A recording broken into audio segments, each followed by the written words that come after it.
awaits you. Your golden ticket buys a 2025 Corolla, not $26,000, $17,988. And we've got sweet deals with 0% financing for 72 months, 0 down. Enter our world of wonder, and we'll show you why we're the #1 volume Toyota dealer. Toyota of Hollywood on 441 between Hollywood Boulevard and Sheridan Street. Open till midnight. There's just one place to enjoy your Acura Summer of Performance event, Acura of Pembroke Pines. So hit the road in the new RDX, $419 a month. Acura of Pembroke Pines, the #1 volume Acura dealer.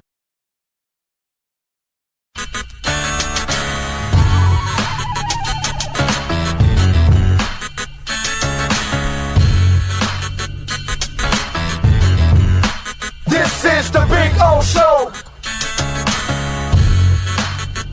This is the Big O Show. This is the Big O Show.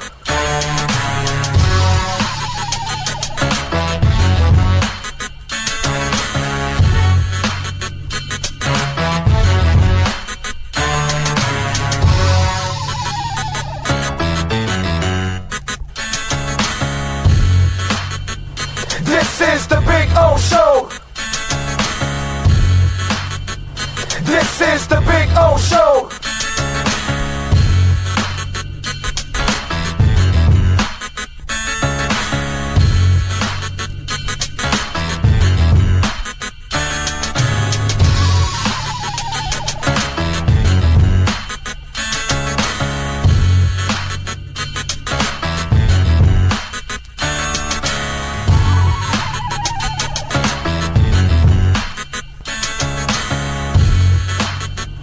This is the Big O Show.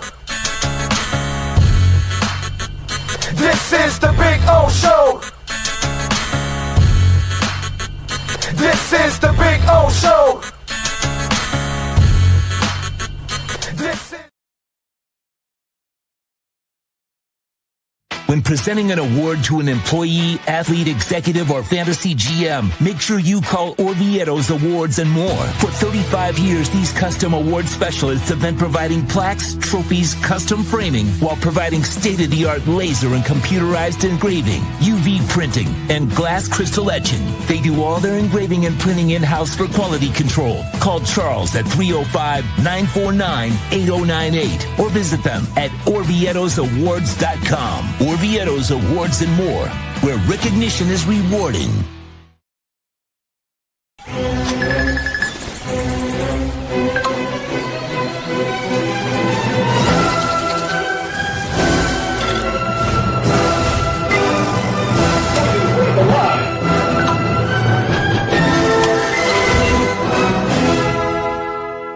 Set the rhythm of your smart home with Sloman Shield Blink, the new integrated smart home platform that automates your life just the way you want it. Sloman Shield Blink, be the maestro of your own home.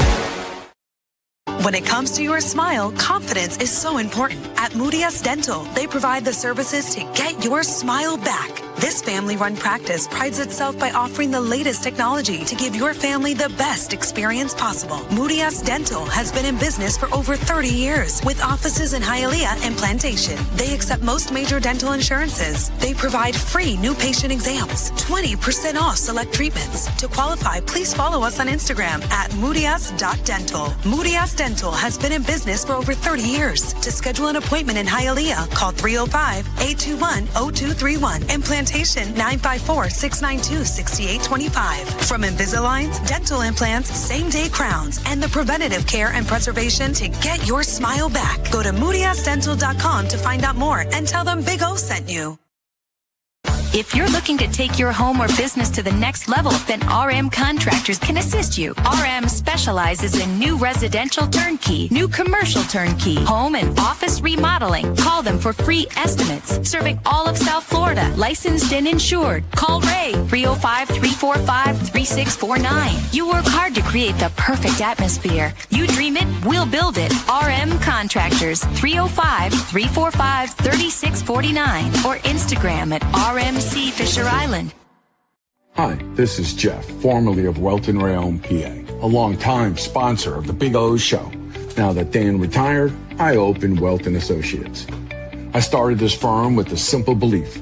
When you hire a lawyer, you should be able to talk to your lawyer. For nearly 30 years, I have helped Floridians through serious legal problems. At my firm, you get direct access to me, clear communication, and a lawyer who knows the details of your case. I believe technology should make legal representation easier, not more impersonal. At Wealth and Associates, you get direct access to me, clear answers, personal attention, and real advocacy. Look us up at weltlawfirm.com or give me a call at 954-966-4646. Consultations are always free. And let me know that you found me at the Big O Show. The viewpoint statements or beliefs expressed on the following program by the host, guests, or callers are not necessarily the opinions of FantasyXS.com, Media Group Inc. ownership, management, sponsors, or website.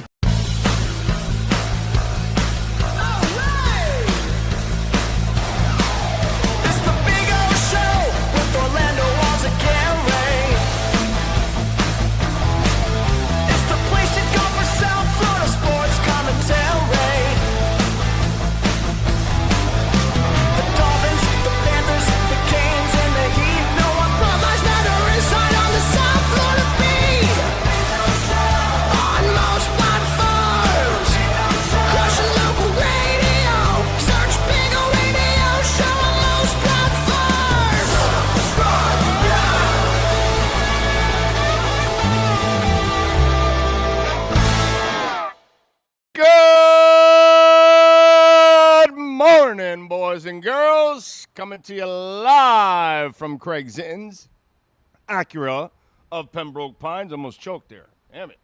Anyway, welcome aboard. Time to have a little fun, hang out here for a couple of hours. Manny Navarro will be joining us. Wow. We're a week away, man. Week away from the Canes, finally. Tonight's the last game for the preseason for the Dolphins. Thank the Lord, because this has been like a brutal preseason, to be quite honest. I didn't even get to see enough of nothing, really. As I've been telling you for a while, right? Training camp does not tell you anything, or preseason. Training camp and preseason tells you nothing about your upcoming team because they just don't hit enough. There's really just not enough evidence. It's just too small of a sample size. So I'm glad it's over tonight. I don't even know who's going to play, how long they're going to play, or what, or whatever. I'm going to talk to Furones, and we'll probably do something tomorrow morning. We'll go live tomorrow morning and recap what happened tonight, because I'm not doing a post-game show. I got a life, so I'm going to go enjoy my life instead and have some fun. So, it's just not worth it. Can you imagine if I stay home for this and all they do is pretty much barely play guys or don't play them at all like they have? Yeah, it's not good. By the way, it looks like right now from the reactions, the volume is good. We're good. Everything kosher. I think I've figured it all out already. So last couple of times, you live, you learn. You know what I'm saying? But kind of figure it out, and all that good stuff. So hopefully everything will go well. And we'll get Manny Navarro on, and we'll have some fun with him. We got some stuff to talk about here on the program, which is always good. Don't forget that you can make a donation to the show, Cash App or Venmo at Cash Big O Show. That is Cash Big O Show, Cash App or Venmo. The other thing that's very, very important is to smash the like button. Get the algorithms going. That really helps out. So if you're watching, if you go check out any of the videos, Miles Simmons from Pro Football Talk, we just posted that yesterday. Good conversation, Dolphins and NFL. There's a whole bunch of interviews there. Doug Farrar also talking Dolphins and NFL. Antoine Staley talking Dolphins and NFL. Adam Lichtenstein talking Canes. Mike Jones from The Athletic talking Dolphins and NFL. So I promised you that we would start doing much more interviews now, and we have, and you got several good ones there. You can go check it out on the program, so I appreciate it. If you go check them out, hit the like button, get the algorithms going for that too. You know what I'm saying? That's what it's all about. And, of course, visit our amazing friends like the folks here at Acura of Pembroke Pines at 15601 Pines Boulevard, just off of I-75 and Pines. And right now, of course, they've got the Summer of Performance sales event going on. The Integra, $239 a month, which is an absolute joke to get that car, $239 a month, 2.9% financing for 60 months. The ADX, $289 a month. The RDX, $419 a month. And the MDX, one of the finest SUVs in the world, man, $489 a month.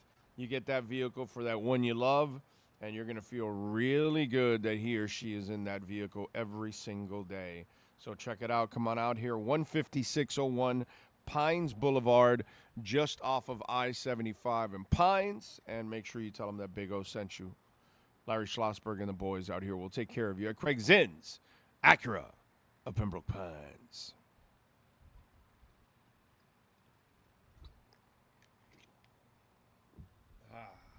All right, let's do it. Let's get this out of the way.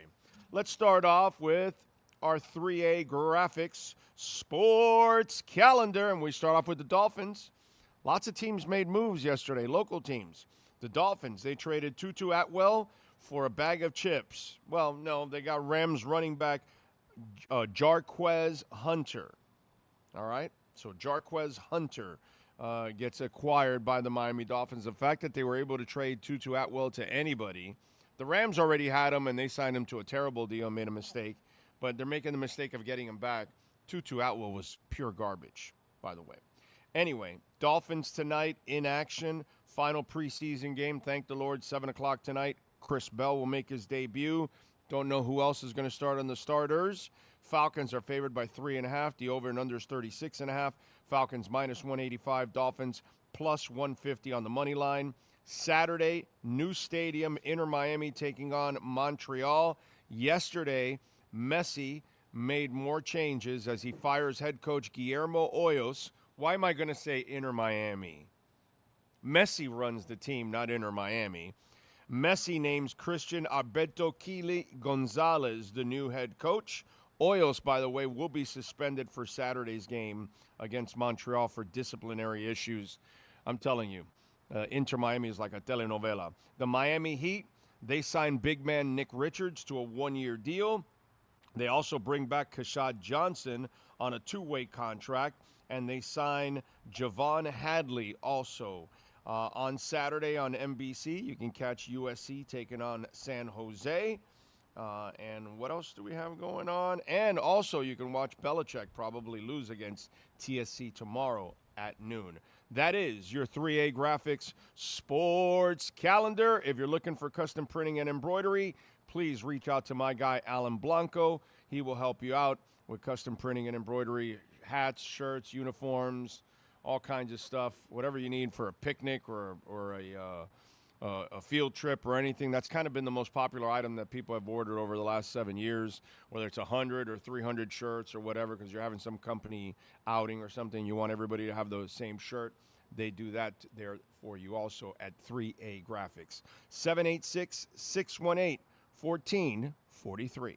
There's just one place to enjoy your Acura Summer of Performance event, Acura of Pembroke Pines. So hit the road in the new ADX, $289 a month. Acura of Pembroke Pines, the #1 volume Acura dealer. All right. Let me see. Make sure I get this right. How you doing, my brother? I'm doing great, man. I'm doing great. All right, good. Now, you guys got Larry. I just want to make sure that the audio is good. Yeah, this is me. It's actually me. Yeah, that's right. The man, the myth, the legend, that is Larry Schlossberg. And by the way, Larry will be performing tonight with his band Doors Alive, and they're going to be at the Funky Biscuit. I'll be there at Meisner Park. Funky Biscuit, great place to go. I mean, Meisner Park is just like What a great hangout. Yeah. There's a lot going on there. There's other bars and restaurants. A lot of restaurants. A lot of restaurants, dude. A lot of places to eat. Good restaurants. A lot of really good restaurants. Yeah. And by the way, that was finally genius of Meisner, just like the Pompano Beach Amphitheater. I don't know if you've been to that lately. Sure. They all added roofs. Yeah. Well, there you go. You're in South Florida, Yeah. bro. Yeah. Rain or shine. Now we can play. Yeah. I was just talking about the Inter Miami team. They had a bunch of rain delays in Fort Lauderdale in the first couple of years, and they built their new stadium. They didn't build a roof. I thought they changed the name to Messi Miami. Well, yeah, for now it is Messi Miami. Yeah. Basically, because, I mean, you don't get hired if he doesn't want you. There don't you come go. onto the team if he doesn't want you. Dude, he's already fired 4 coaches and 4 general managers. That is like the inmates running the asylum, isn't it? That it's inmate.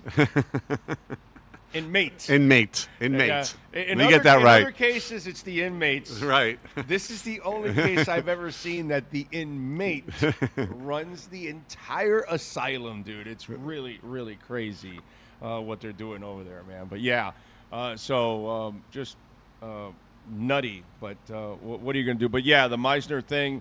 You're in South Florida. You want to have an amphitheater? Fantastic. Yeah.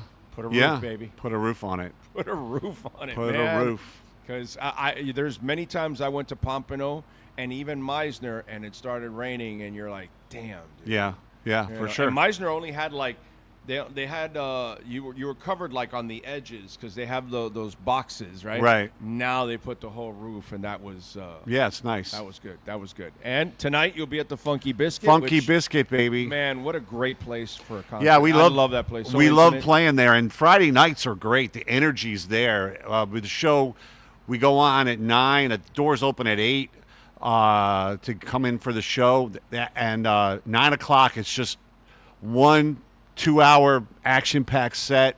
Nothing but the hits. We get to have a little fun, and like I said, the energy's amazing in that club because people are there to see music and have a drink and have a good time, and they come in for a good time, and we want to give it to them. You know what? That's actually a great point on your part. What figures, of course, because it's your thing. But it's a live music bar. Yeah. Like the second you walk in, you're going there for live music. Yeah. I've never been to the Funky Biscuit if it's not for a live band. Exactly. I mean, there's a lot of venues in South Florida that try to do like multiple things. They have pool tables and chicken wings and sports bar. And, oh, by the way, we have a live band. Right. And then they're telling you to turn down because they can't hear the game. Right. But this is not about that. This is about the music. People are coming to see live music, have a good time. The vibe is there. The energy's there. And like I said, the history is there on the walls. The history's there. You look all over the walls. You see all famous people have played in that place, big names, and they got the sound dialed in. The sound system, it's great. The stage is nice, and it's a beautiful, beautiful place. And good food, by the way. They got food too, yeah. And they got great people there too. The people that work there, really good people. Yeah, really good people. They are nice. They're very helpful when you get there. They take you to your seat, and they're very kind. Over there, but the food is awesome. Actually, they do a really nice job with their food, so you get good rock and roll. Yeah, it's dialed in, and then you get some good food. It's dialed in. Yeah, I like it, man. I like it. By the way, since you're a guitarist, and I'm sure that you admire a guy like Tom Schultz from Boston. Absolutely. The guy built his own damn guitar in his own damn studio. Did you see that he's unearthing the music from Boston, the cuts that weren't released? Yeah, I heard about that. I think 2 days ago was the 50th anniversary of the release of Boston's debut album, which is pretty incredible. And I don't know, maybe some of you guys have heard of it or heard some of the music from it. But More Than a Feeling. Yeah, more. That's the one song that like most people know. Yeah, for sure. More Than a Feeling. That was the debut single on this debut album from 1976. Yeah. And the couple of crazy things I'd like to say is I think I heard or I read that I believe it's the 4th top selling volume debut album in rock history or maybe music history. I think Appetite for Destruction's one. is number one, but I believe the Boston album, like 20 million albums sold. Yeah, that's the album's perfect from beginning to end. That's just one of those that you slip in, and it like Appetite for Destruction. Right. Same thing. You just kick it in, let it go. From beginning to end, every song is excellent. Here's the crazy thing: Boston is not in the Rock and Roll Hall of Fame. I know.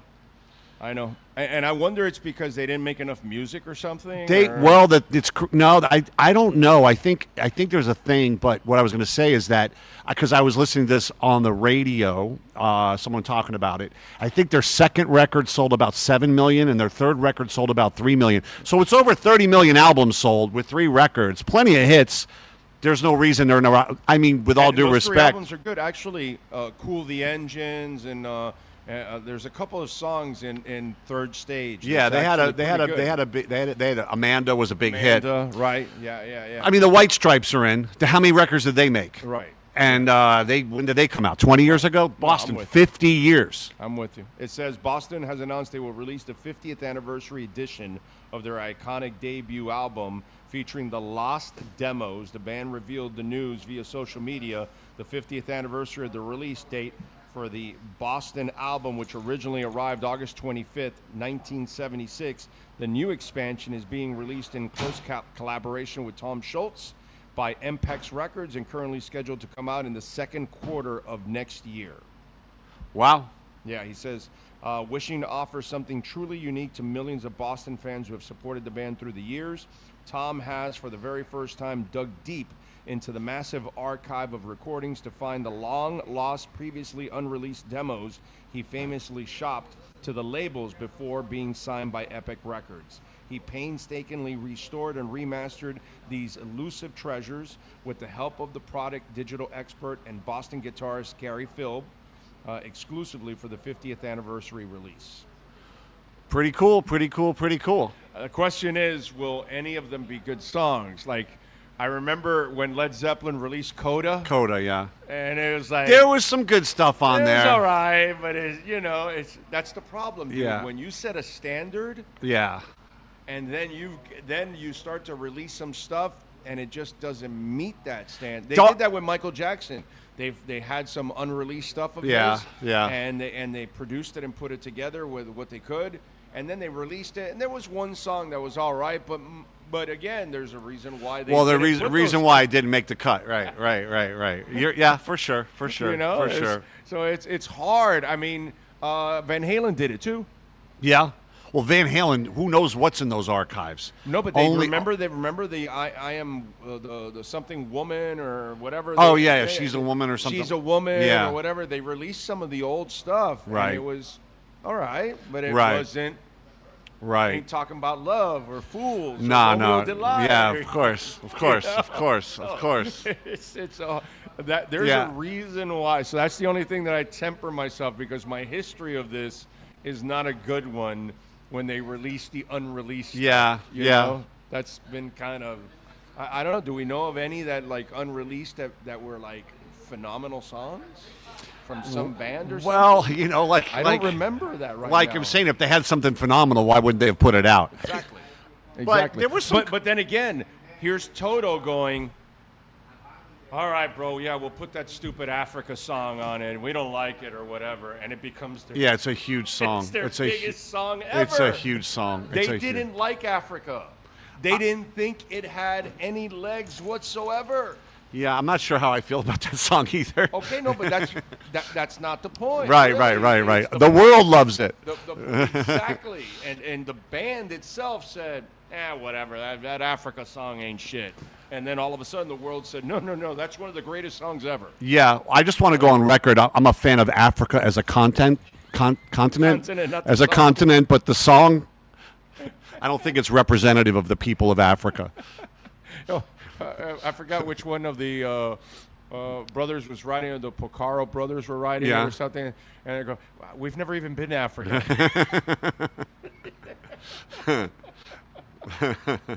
No, it wasn't the Pocaro brothers. It was the dude with the white hair. Yeah. Because, by the way, those guys Steve Lukather. It was the other guy, not Lukather. It was the other guy that wrote Africa. And it was just, like, crazy that It was like a throw-in to that song, and look at what it ends There up you being. go. So, There you go. But I don't remember a reissue of something that they unearthed. I don't know if anybody's got a suggestion or something. By the way, Big Johnson agrees with you. Africa, what a horrible song. Okay. Yeah, me and Big. To Big O, we got Big Johnson. Big L. We're all here. All the big guys are here. That's it. That's it. All right. We got the big deals going on, too. Yeah, we do. We do. We've got the end of the sales summer sales event here, the summer performance sales event. A lot of incentive money to make deals work for your budget with special interest rates on all the models, low lease payments. And we've got we actually expect a lot of action this weekend as far as just traffic with people coming in, because I mean that's just really what happens the last weekend of August is typically that. But we've got extra appraisers on standby, and we've got banks here at the dealership ready to approve loans, so we can expedite you in and out real quick, get your car appraised, get it off your hands, and get you into a new car real quick, real easy. We're set up to do that. Extra staff ready to go. Integra, $239 a month, dude. That is an absolute joke. And I tell people all the time, especially for parents, if they got a kid that is starting college or something like that and they need a new car, you get a hell of a vehicle in Acura, and then at $239 a month, 2.9% financing. Come on, dude. Yeah, the Integra, very versatile vehicle. We're selling them to young, old, everybody in between. You know, you got that hatchback. You got the convenience of the fold-down seats. You can put a lot of stuff in the back of that car. Speaking of music, we sold one the other day to a guy who plays drums. He could fit his whole drum set in the back of there. So what do you know about that? Then I got another lady come in, and we got 2 car seats back there with 2 little girls in the back seat. So the car is very versatile. It's for anybody. There's sporty. It's fast. It's got all the technology. It's ready to go. Did you save his number just in case you ever need a drummer? Yes, I did. I figured that. The ADX, second year for that model. And how's it moving? The ADX is actually dominating the segment, the comparative models in the smaller CUV, they call it, the compact utility vehicle luxury segment, comparative to maybe the Audi Q3, the Mercedes-Benz GLA. The Acura ADX is 40% of that segment. So it's setting records. We happen to be the #1 Acura dealer for ADX in the country. Wow. And we got a lot of inventory. They're building them, they're shipping them, and we're selling them. And that's the good thing, by the way. Whenever you come, even in the pandemic, when it was tough to get cars, you always had a large selection here. Now there's no pandemic, but now you've got a large selection. They never have enough. They have too many cars for the slots, so they're always illegally parking their cars on their own lot. Luckily, they own the lot, so they can't get, like, ticketed or anything like that. But that's how packed it is. So when you get here, you're going to see a bunch of MDXs and a bunch of RDXs. So now you get to choose. You know what I mean? That's what I like. Yeah. You go to a dealership. Oh, yeah, we got two models here. Yeah, which one do you like, red or blue? Which one's going to be? Yeah. But we have we've rented other space. We have another lot that we're storing extra vehicles. It's definitely a buyer's market. It's time to come take advantage of us. Yeah, because we got the cars, and the bank incentives are there, and the factories rebates are in place. So what a better no better time to buy a car. Yeah, the interest rates make it really, really affordable right People now. always, August is usually a big month because what people are doing is they're taking advantage of the fact is that the 2027 is going to look just like a 2026. The only thing that's going to look different is your payment. Right. Because your payment's going to be higher because the MSRP goes up, and they don't incentivize the new model year while they're selling down the previous model year. Yeah. So it's the best time to buy. Come on out, see my man Larry Schlossberg, and he will take care of you. And tonight you're taking care of me, right? The Wasp? Yeah, man, we're going to take care of you. I told you, it's the 6th song of the set. I got the set list right here. My favorite song of the Doors is The Wasp, and they do it. Although the last two times I've seen Larry, they haven't done The Wasp. So I asked him, dude, can you guys do The Wasp this time? Well, you know what it is? Like we were doing these like 2-hour set, which is a relatively long set. Yes. Sometimes, we're jamming and we're rocking and we're rolling, and then it's like these places they're done at 11 o'clock. You got to stop. we're going to run out of time, and something's got to get cut here. So we put it more toward the beginning of the set, so it won't get cut. It's number 6. I like it. So there you go. And you guys can come on out to the Funky Biscuit tonight. Check out Larry and his band.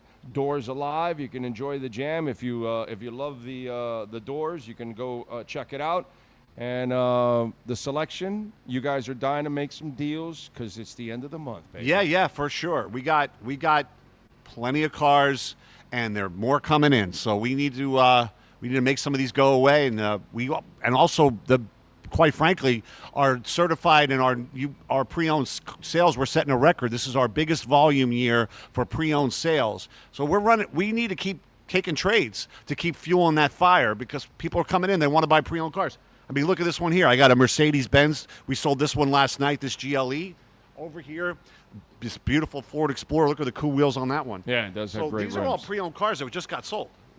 People are trading they Mercedes, got certified pre-owned Fords, check out. Hondas, this Honda CR-V. These are all 3 pre-owned SUVs that all were trade-ins. We paid people top dollar for, and we clean them up. We recondition them, what it needs, tires, brakes, whatever it needs, and now it's ready to go. It's cleaned up. Tires are armor-alled. New owner's going to come pick it up this morning. There you go. So come on out, 15601 Pines Boulevard. Come see my guy, Larry Schlossberg. And by the way, if you own or lease a vehicle, Mike Chan, Jordan Ferber, all these guys back there in the service center, they will take care of you, man. Great people out there at Craig Zinn's Acura of Pembroke Pines. Larry, I will see you tonight, my man. Thanks, man. Big L out. You got it. Big L out. There's just one place to enjoy your Acura Summer of Performance event, Acura of Pembroke Pines. So hit the road in the new ADX, $289 a month. Acura of Pembroke Pines, the #1 volume Acura dealer. All right. One thing I got to do, and there we go. See?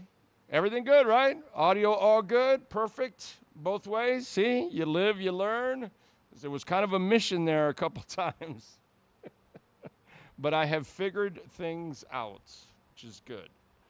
Awesome. All right, man. We appreciate Larry. Don't forget, folks, you can make a donation to the show, Cash App or Venmo at Cash Big O Show. That is Cash Big O Show, Cash App or Venmo. Appreciate all of you out there. As always, Ocala Joe, thank you for the love on Cash App. He says, like Ho Yoon says, have a nice day. Thank you, my friend. I appreciate you.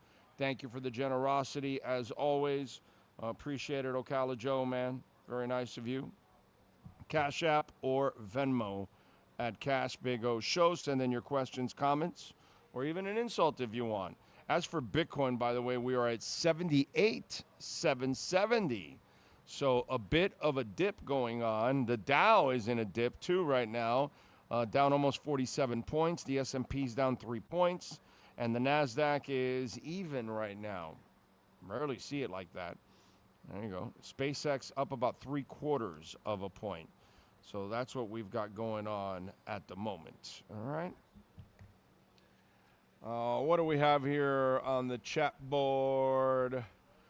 True Fin Fan, thank you, sir, for the love on the super chat. And he puts, why are fans so worried about what Tua will do to us in a preseason? I don't give a shit. All about my team developing in the future. Yeah, plus, who cares, dude? It's a preseason game. So what? If Tua completes a couple of passes, so what, dude? It's really not a big deal if he completes a couple of passes. Oh, and if he doesn't, what does that mean? I don't know. I mean, if you're losing sleep on this, you really need to get laid or get a life. I really don't understand all the Tua hate. He didn't do anything to you, man. He didn't hold a gun to anybody's head. He got drafted by them. They gave him the money. What's he going to do, turn it down? You going to turn down money when they give it to you? No. You're going to take it. Every single time. And you're going to play the game the right way. and you're going to force them to release you so you get all your money.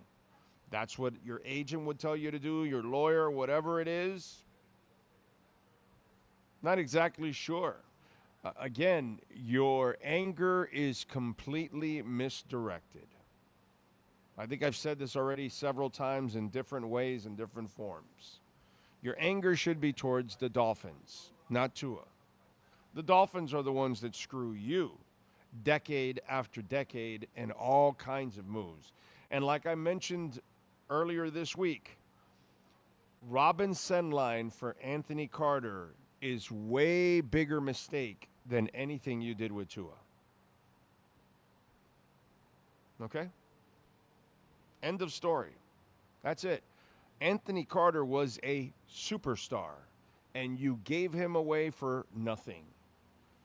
You didn't know what Tua would be. You drafted a rookie. You have no idea. But you knew Anthony Carter was a badass, and you gave him away.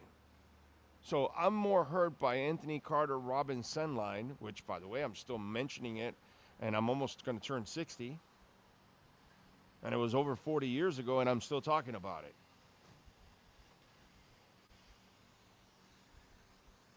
I mean, you know, it just gets to a point where you got to have some perspective on this. And take it out on the Dolphins, dude. They're the ones that extend Joe Philbin. They're the ones that hire Cam Cameron.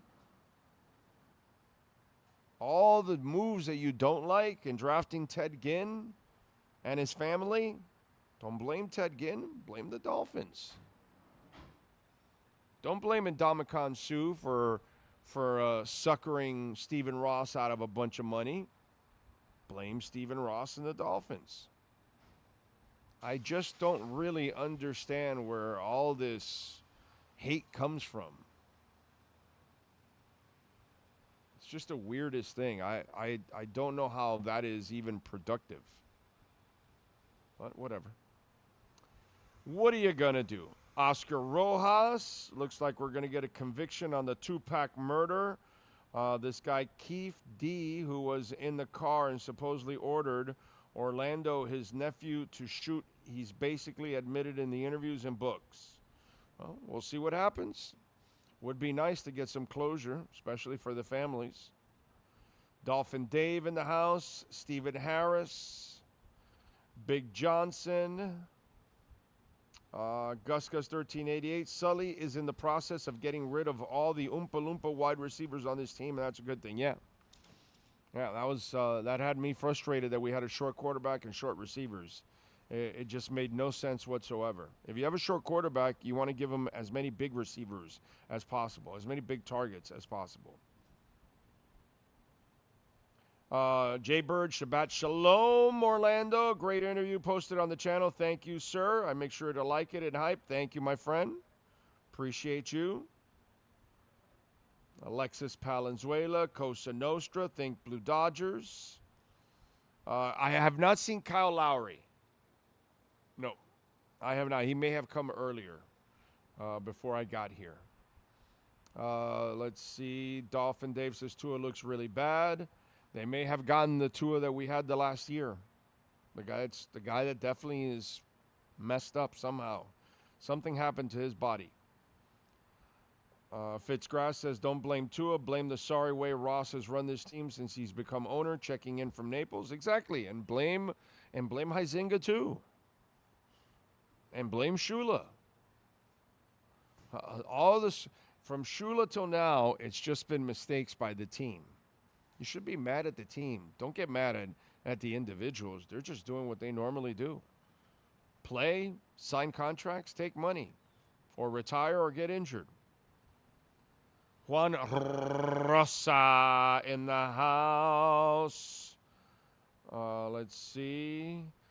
Great haircut, smooth, Big O. Diana Rossini might be down for you today, but you got Welt for backup. I'm married. I'm good, bro. I'm good. Lisa Rose in the house. Ocala Joe, thank you, sir. Ty in the Bronx. Pat in Asheville, thank you for helping us out there, Pat.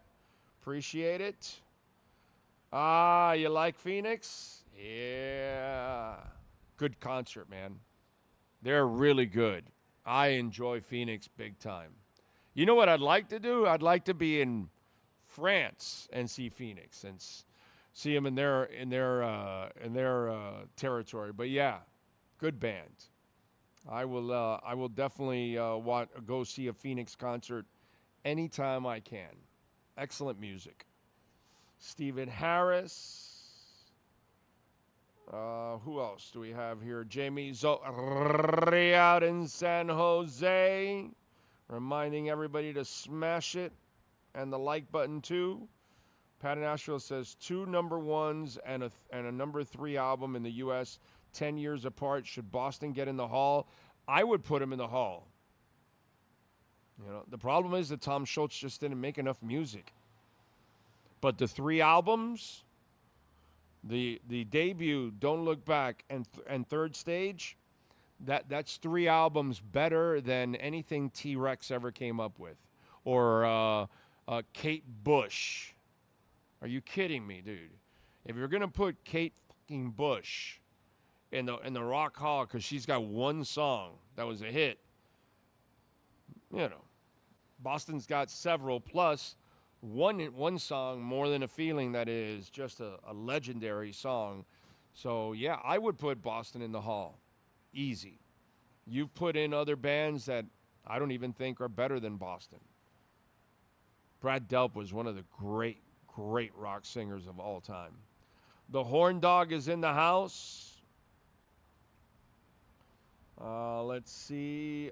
Jeff doesn't understand the Tua hate either. Nyborg, blame the Dolphins for passing twice on Drew Brees. Exactly. Dave Wannstedt one, and then Saban the other. That's it. And what's the common denominator? The Dolphins. Blame the Dolphins, dude. Taking it out on Tua is just silly, childish bullshit. Or, Brian is right, blame it on the rain. That's it. Or wait, hold on a second. Now I did it right. You know, if you're going to do it right, you got to do it right.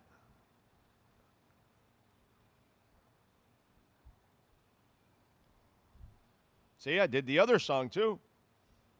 Huh? Now I can be either Millie or Vanilli. See? Normally when I sing, I can't be anywhere because I don't have a voice. But when I do Milli Vanilli, you got to admit that is like to a T. Right? I mean, come on. Doesn't it sound like them? Huh? Pure genius. I'm good. I bet you guys didn't know that I know how to sound like Milli Vanilli. See, I can do that. You think I can't intimidate? Oh, my earpiece. Ah. Show me the money. Boston deserves it. Of course they do. Big O, speaking about Tupac, he was an artist that they released a lot of his songs and made them into albums a long time after his death, and they became hits, number 1 hits, I believe. Yeah, they did release like a couple of albums after he was done that they had stuff. You are correct. Yeah. Yeah. Brian Landis, look. He sounds exactly like Milli Vanilli. His imitation is perfect right there. Look at him. Just like it. Way to go, Brian. So Brian and me, we can both be Milli Vanilli. See, he and I know how to get it done on stage. All we got to do is practice Brian, we got to practice the dance steps. If we practice the dance steps, then I think we'll be all right. I think we'll get it done. We can definitely sound exactly like them. That's not an issue for us. All right. Cash App or Venmo at Cash Big O Show. That is Cash Big O Show. Cash App or Venmo. Bitcoin is at 79,548, so it took a little turn up now because it was at 78 something. I forgot what I told you it was.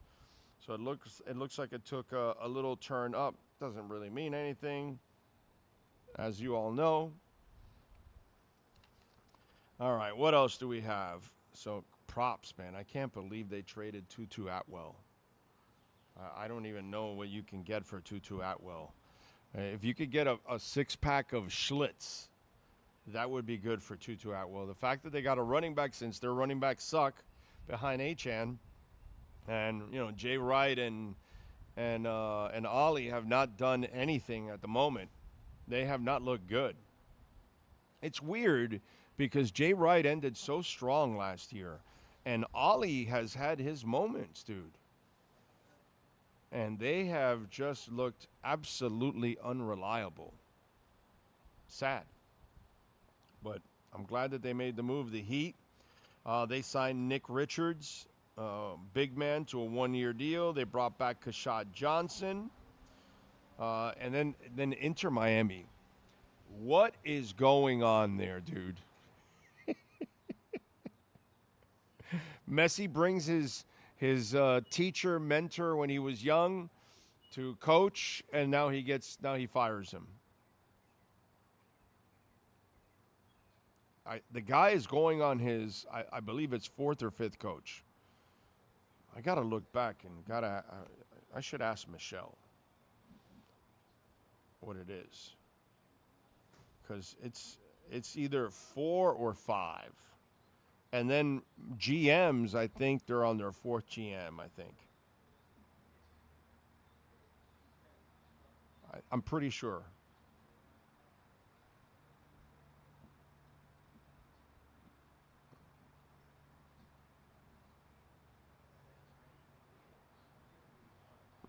I'm asking I'm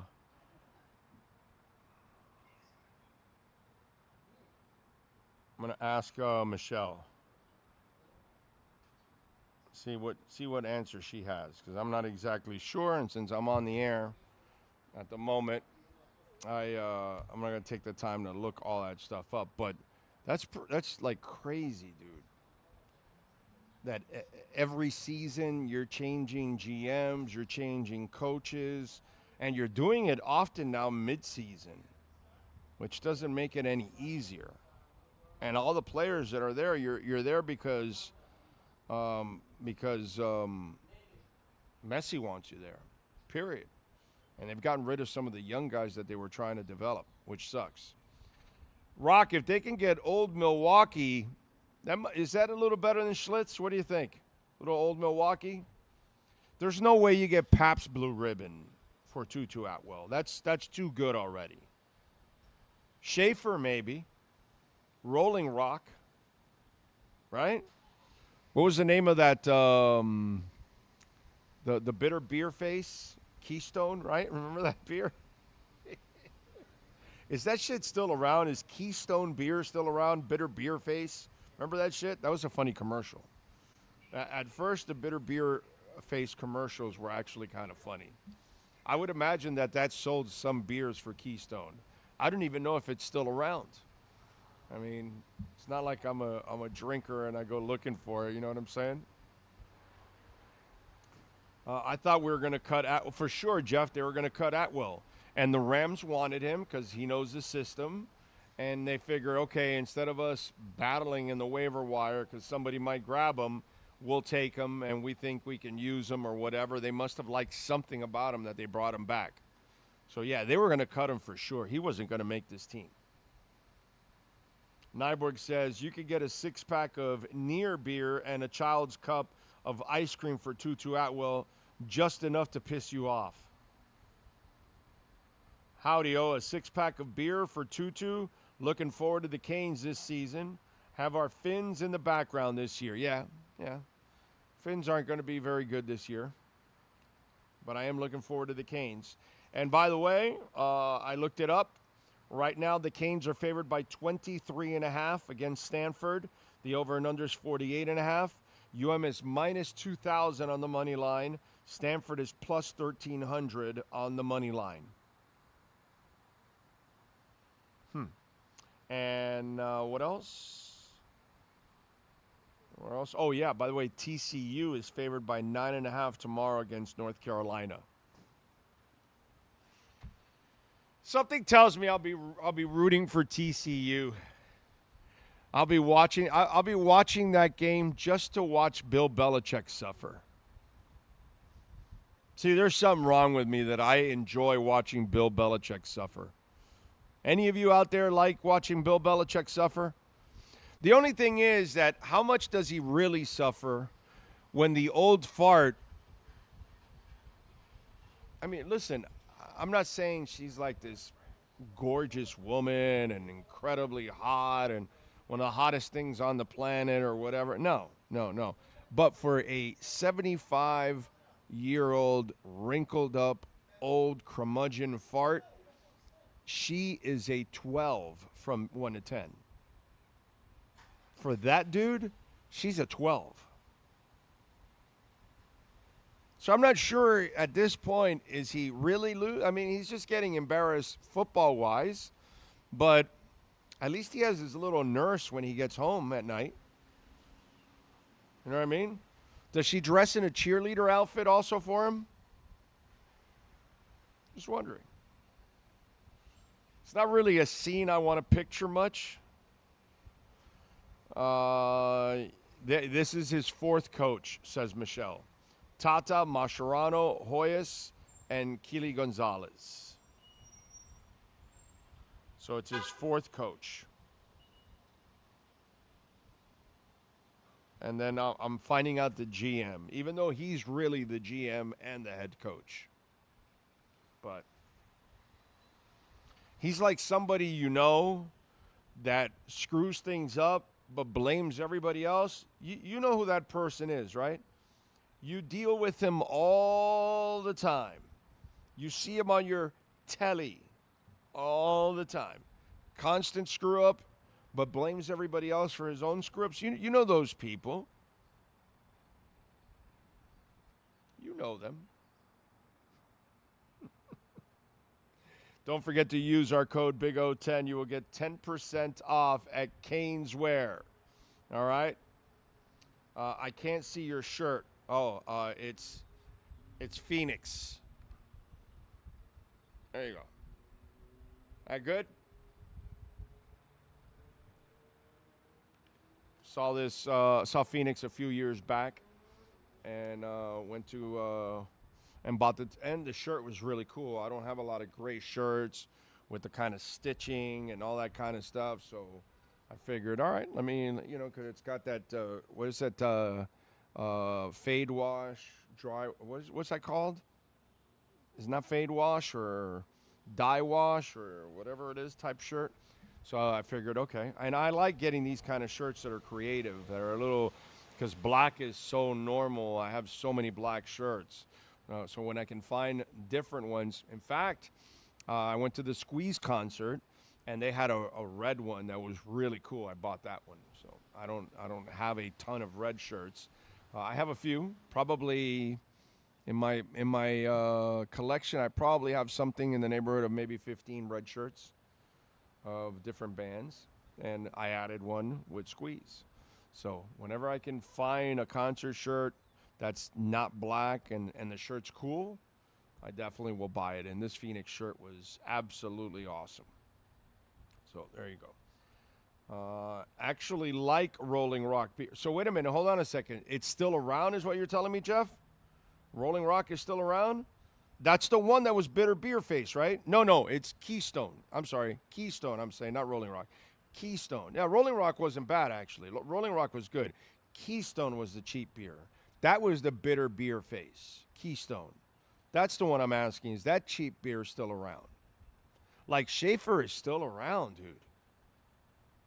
Which is amazing. Pabst Blue Ribbon made like a comeback.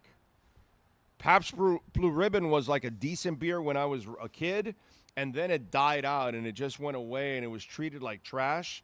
And then all of a sudden it made like a little resurrection now over the last few years. Pabst Blue Ribbon. Not that I drink it, but you kind of see it, you know. How much of his salary do you think he's paying her to be on his staff? He pays her in other ways, not from the staff money, from his bank account, is what she's enjoying. Hey, man, you know what? The guys at the back end of his life, clearly he had some bad sex for a long, long time. So now he's having some sex with a really youngin'. And what are you going to do? You know, it's twisted. By the way, today is Friday, August 28th. It is day number 19,220 since the Miami Dolphins were world champions. Day number 9,003 since the Canes were national champions. And day number 4,816 since the Miami Heat won the championship, the world championship. All right. We got USC and San Jose tomorrow at 3 o'clock. We got UNC and TCU at noon. We've got NC State and Virginia, big ACC game tomorrow. Virginia's favored by 3.5. Over and under is 51.5. FSU fans, your season starts tomorrow. They take on New Mexico State at 7 o'clock. New Mexico State is plus 1,400 on the money line, and FSU is minus 10,000 on the money line. FSU is favored by 31.5 points. I know New Mexico, I know Los Lobos probably suck in football, but FSU I know sucks at football. Can FSU give anybody 31.5? I know I don't know enough about any of these teams right now because they haven't played or whatever, but from what I watched FSU at the end of last year till now, I kind of have a hard time understanding how they're giving 31.5 points to anybody. But maybe Vegas thinks they made enough changes that they can carry. You know? Kind of weird. But yeah. So at least we got some college football, real football, because I know we got the preseason stuff, but who cares?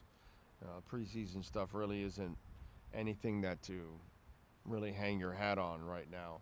It's not something that you can feel good about because you just don't see it. Rock says Keystone tastes like, okay, that's why I'm saying, is that crap still around? Because I was just bringing it up because, you know, it's cheap beer and the funny commercials and all that back in the day. Stonewash. Way to go, Jeff. That's it. Stonewash. I don't have a lot of shirts that are Stonewash. And that's why. That's another reason why I said I got to get this Phoenix shirt. It's a cool shirt. Stonewash. Hails to the yeah. You talked about the Doors, the Wasp. I'm listening to it now. Let me tell you about the Texas radio. Yeah, baby. I like it. That's my favorite song of the Doors. Because we is stoned, immaculate.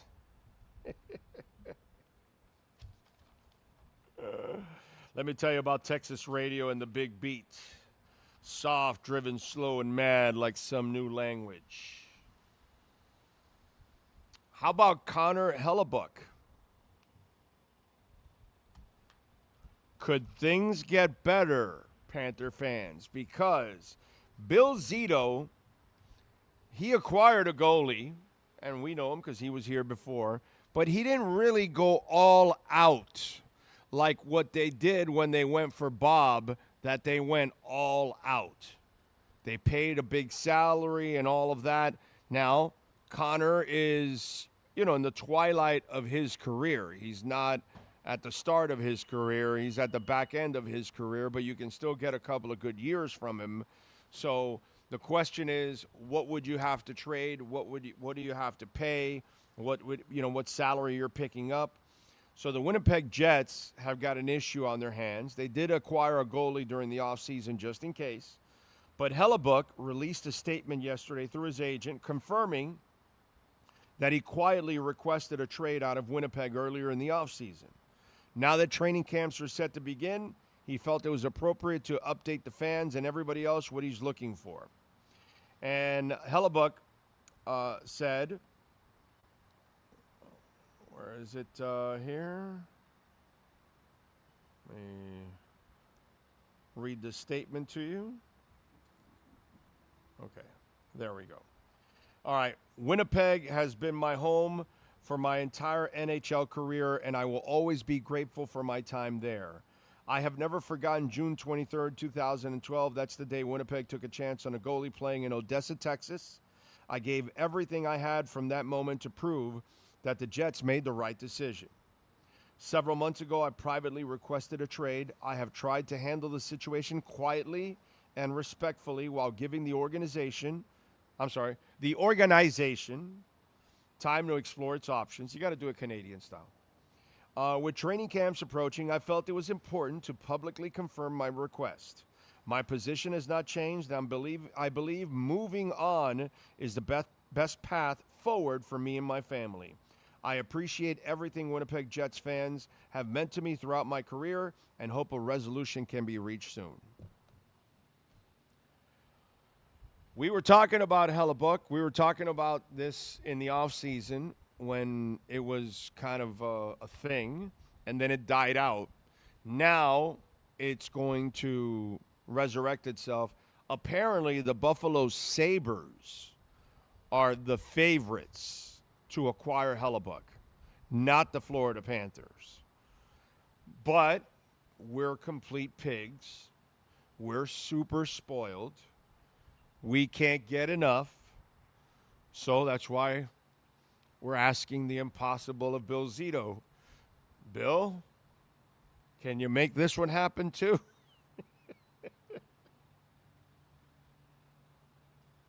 It's just funny, dude. It really is how, it's kind of ridiculous how we have one hell of a team that probably is the best roster in the NHL right now, and we're like, hey, can you go get one of the best goalies in the NHL right now? If there's somebody that can pull it off, it's Bill Zito. I don't know what they're asking. I don't know what others are offering. Bill's going to know more than any of us. Maybe that's why he made the moves he made, because even if Connor would have made it known like he did now, there was another team that was going to outbid him, and maybe he knew that. And maybe he also knew that the Winnipeg Jets were going to be interested in another package from another team, not his. I don't know. These are things that I can't answer because I'm not in that room. I'm not listening to everything going on. You know what I'm saying? But as a Panthers fan, I can at least sit back and say, hey, dude, come on, let's go. Can we make a move for Connor Hellebuck? That would be awesome if they can make a move for Hellebuck. That would be fantastic. Because the goaltender position for us, it's not one where we sit there and we're super confident. We're not.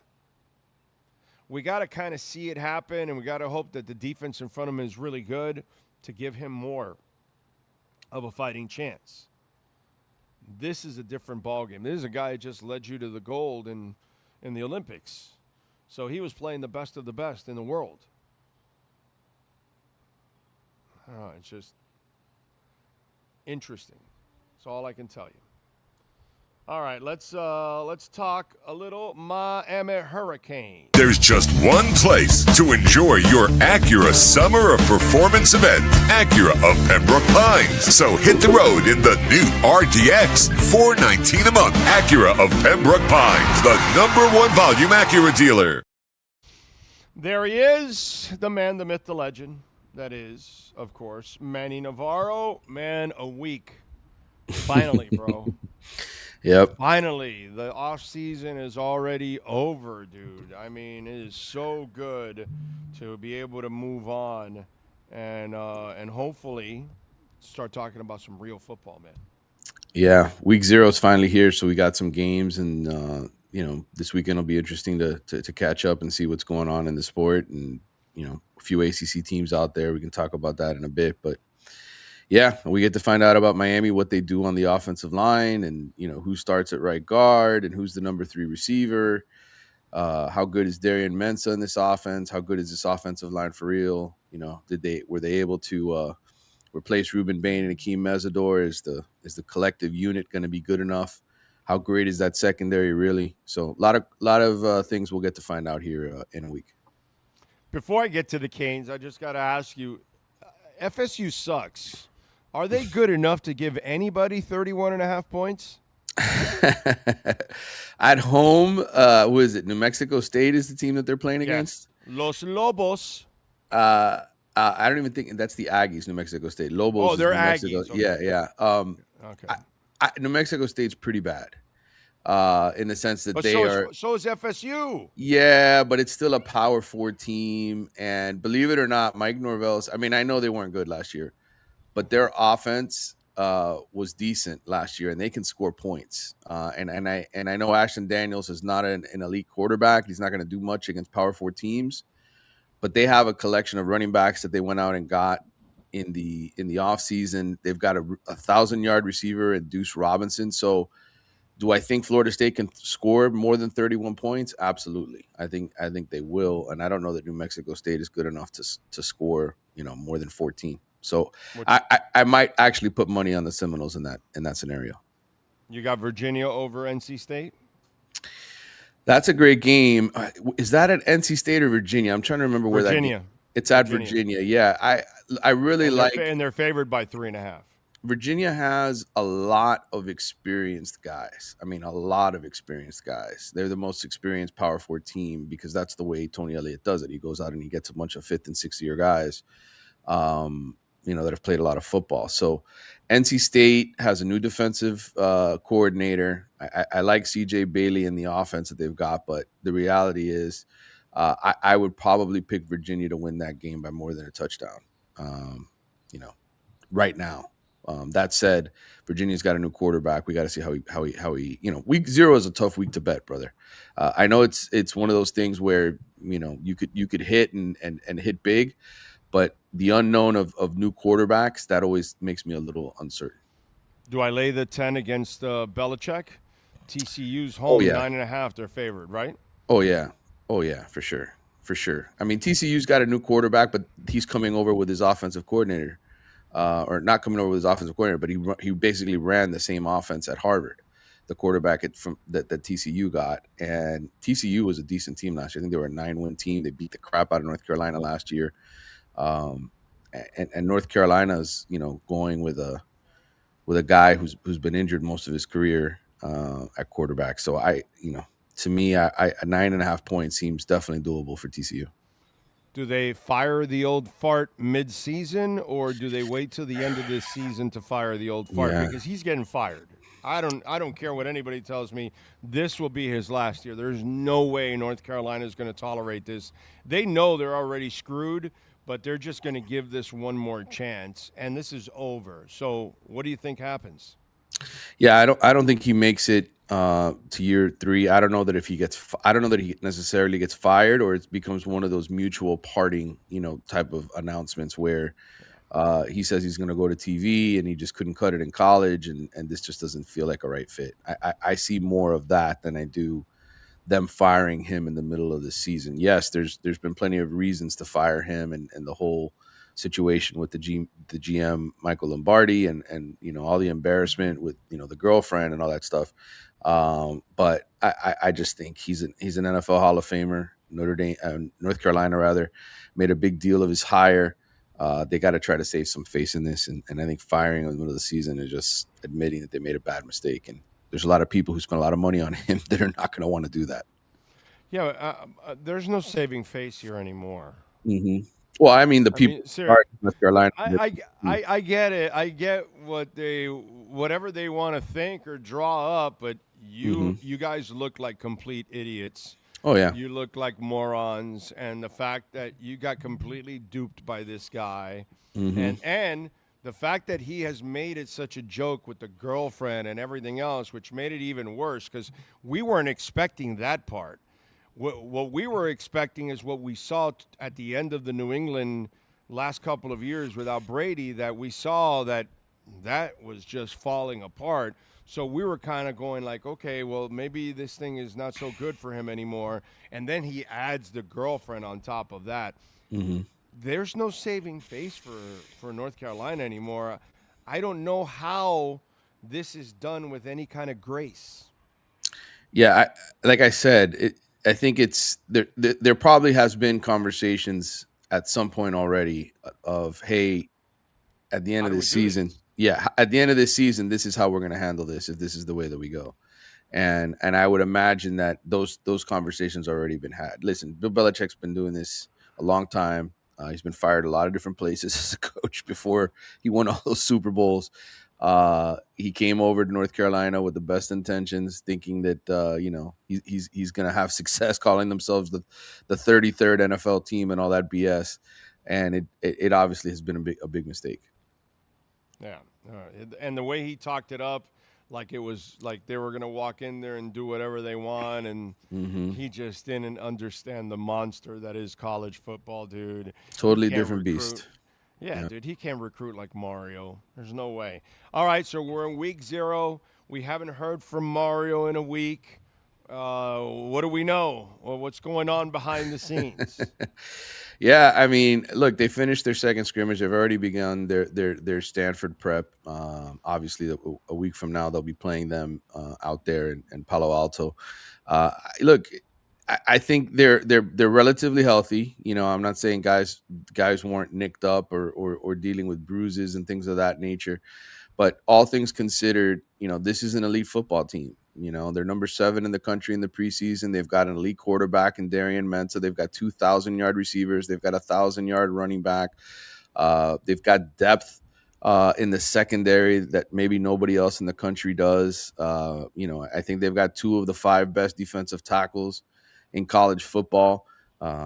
They've got edge rushers that are very, very good, that are hungry to prove themselves. Damon Wilson, especially, who had 9 sacks in the SEC last year, but had a reputation of not being a good enough sort of stopper on the edge when it came to the run. So there's guys that are highly motivated to have a terrific season. It always comes back to one thing: can Mario keep their heads in the game and make sure that they don't read the clippings and kind of let bad situations that they shouldn't be in overcome them? That's always the fear with Miami, right? The trap door. When are they going to fall through the trap door? Do they have the leadership? I think so. I think Mark Fletcher, is certainly one of those guys on offense. I think Ahmad Moten, who was in the fire last year on their run to the national championship game at defensive tackle, is one of those real strong voices. Obviously, Malachi Toney, everybody in the team respects that guy for what he did last year.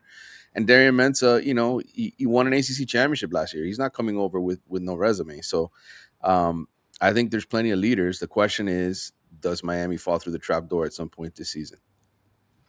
Well, let's hope not, man. Let's hope not. On that offensive line, how do you think it all breaks down? What's your prediction?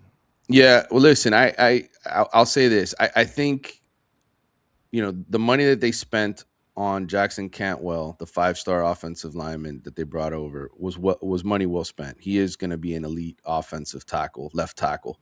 I just think that this year it's become obvious that he's going to play inside. It's either going to be him or Ben Cogden, 2 guys that are 6'8", 330, and are going to be major parts of Miami for the next 3 years. They are going to be anchors, but those guys are basically competing for the right guard job. And Samson Okunlola has, I think, come back from missing the spring and taken over the left tackle spot.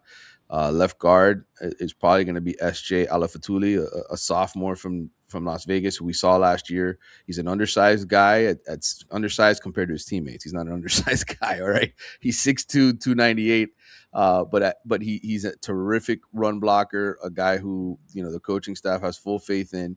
And then you've got your center Ryan Rodriguez, the 6th-year guy who's moved into that position and is ready to play a lot and be the guy. And then you got your most experienced guy at right tackle, and Matthew McCoy. And so I think that's going to end up being the lineup. If I were to put money on it, Jackson Cantwell will probably start at right guard, but Ben Cogden could end up playing more. I think both of those guys are going to play a lot. I certainly think Max Buchanan, assuming he's healthy, he was in the starting lineup in the spring. He's a guy that will play too at left guard with S.J. Alafatuli. So I think there's 7 guys ultimately who will rotate in there. And then eventually, as the season progresses, and the 5 or 6 guys that really lock in roles, those will be the guys that play the majority of the time. We talked a little bit about some of the games, but we got Stanford coming up. What would you tell Canes fans out of all the games this weekend? What are the ones they should watch?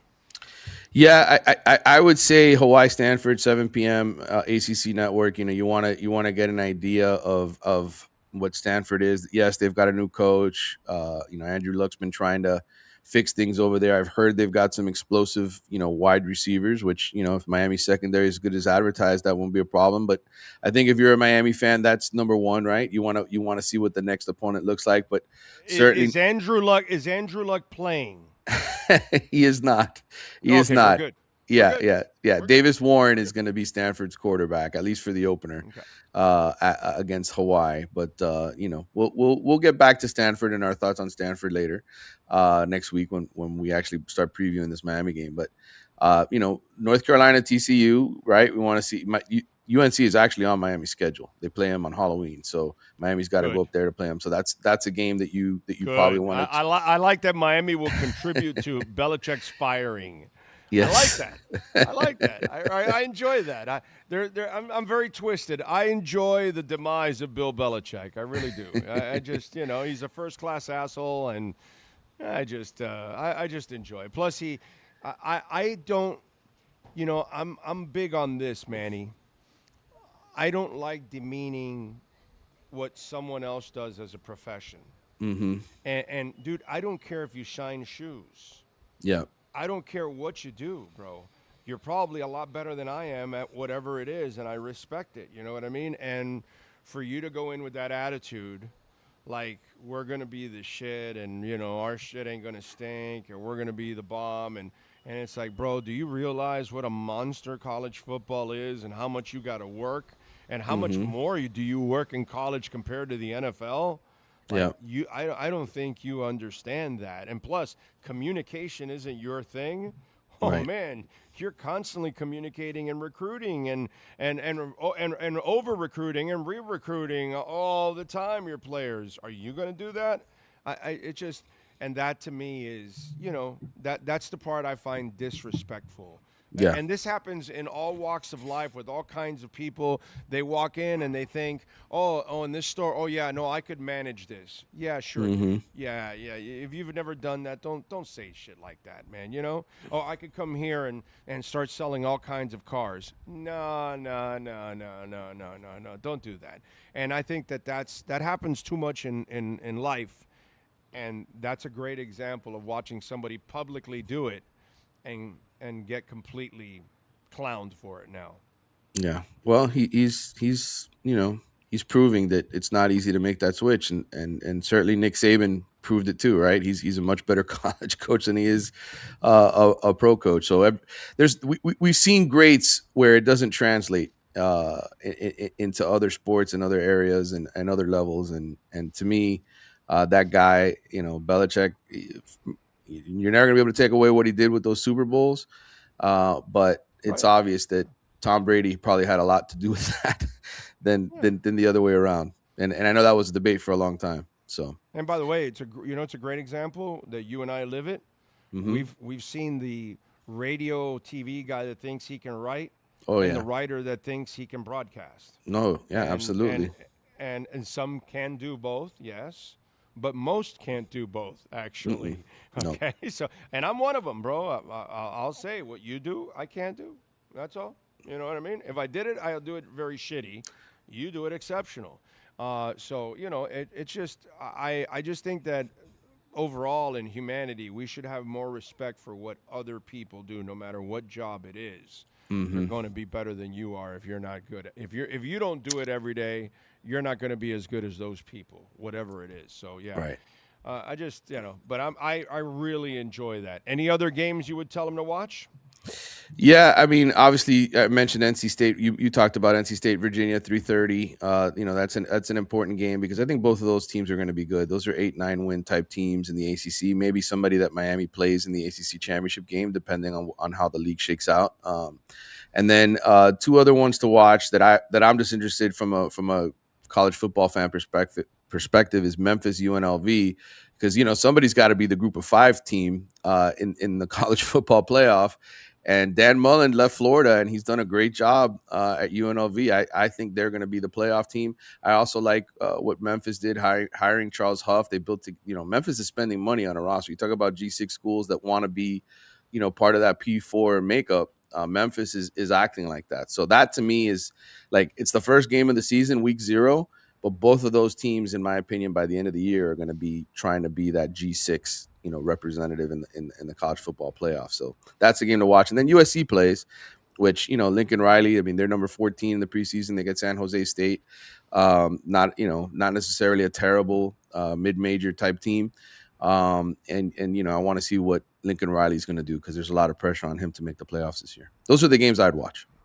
Okay, Memphis always seems like that town when it comes to college football and basketball, that they're always on that brink, like of becoming like relevant, or Right. they just are hanging just on the periphery of it, on the outside, because they'll end up with talent every once in a while. There'll be guys that go from Memphis to the NFL and in basketball to the NBA, and it's like they'll have their moments, but they just don't cross that threshold where they're constantly in there. You know what I mean? Yeah, no, for sure. And I spoke to Charles Huff. I went to the media day for the American Conference, and he basically assured me that he's like, man, nobody's spending more on NIL at this level than we are. They've got the FedEx money. They've got different people that are helping to build this thing. And Huff's a good coach. I mean, he was part of the Saban tree. He won at Marshall, Southern Miss last year. He's bounced around basically trying to work his way into a Power 4 job. And I think this is as close as he's gotten, with Memphis. They are a legitimate NIL team at a lower level that has a chance to make the playoff. If they get over the hump, I think they'll have the attendance and the support that they need, but they just got to find a way to get over the hump and stay relevant on a consistent basis. All right, you picked the Canes to win the national championship. Yep. Why is it that Mario, which today is day number 4,816 since the Canes were national champions. Every day I read it for the Dolphins. It's 19,220. For the Heat, it's 9,000. For the Canes, I'm sorry, it's 9,003. For the Heat, it's 4,816. I'm sorry. The Canes, it's day number 9,003 since they won the national championship. So why will they restart that clock? Actually, we don't start the clock. We wait till the 10-year mark, and then we start the clock. That's the rule. 10 years after you haven't won a title, then we can start asking, hey, what's going on? Right. What's going on? Well, I first of all, I think this could be the first crystal ball Miami team capable of combining what the 2024 team did exceptionally well, which is score a shitload of points, with what the 2025 team did last year, which is play excellent, shut down defense against a lot of great offenses. So to me, I think this is the team that has the best of both worlds. I think, yes, it's not going to be easy to replace Ruben Bain and Akeem Mazador, two top of the sport edge rushers. That's what they were last year. But again, I just think This is the second year in Heatherman's system. I think he's an absolutely terrific coach. Remember, he's part of that Signetti tree, okay, over at Indiana. He started with James Madison and has worked his way through different jobs. Greg Schiano recommended him to Mario.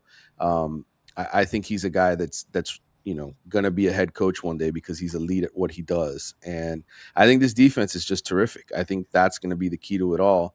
And once Darian Mensah and that offensive line are sort of settled, he's got 2,000-yard receivers, 1,000-yard back. Like, there's just so many weapons, man. And Miami is one of those rare teams that has depth that they can survive some injuries and still be able to win. And so I think this team is ready to win a national championship. It's been 25 years, and I think this is the year. All right. So if Miami is in it, who's playing against Miami, and who are the other 10 teams in the playoffs, if I can ask you? Yeah, I put out my my oddly specific predictions today, where I ranked the preseason AP top 25, and believe me, it took me a long time to do this. All right, going through everybody's schedules, wins and losses. How is this thing going to shake out? So number one, I got Oregon as the number 1 seed and the Big Ten champion. They'll be the number 1 seed. I put Miami as the 2 seed. The 3 seed, I had Ole Miss winning the SEC this year, which I know a lot of people assume it's going to be Texas. I picked Ole Miss to do it. I have Texas 4th as the runner-up in the SEC. Ohio State 5th. I think Ohio State's going to have another really good season. Jeremiah Smith getting ready to go to the NFL. He'll be in the Heisman conversation. The 6th seed, I put Indiana back in the playoffs because I do think they're good enough to go 10-2 with that quarterback and the team that Signetti has put together. So I got Indiana going back. Georgia, my 7th seed. Texas Tech, the Big 12 champs. The 8th seed, Texas A&M, 9. I think Mike Oko, we saw that playoff game with Miami last year. He's got a terrific team. I know his quarterback who threw some interceptions is back, but he does a great job. I think Mike Oko is one of the best coaches in the sport.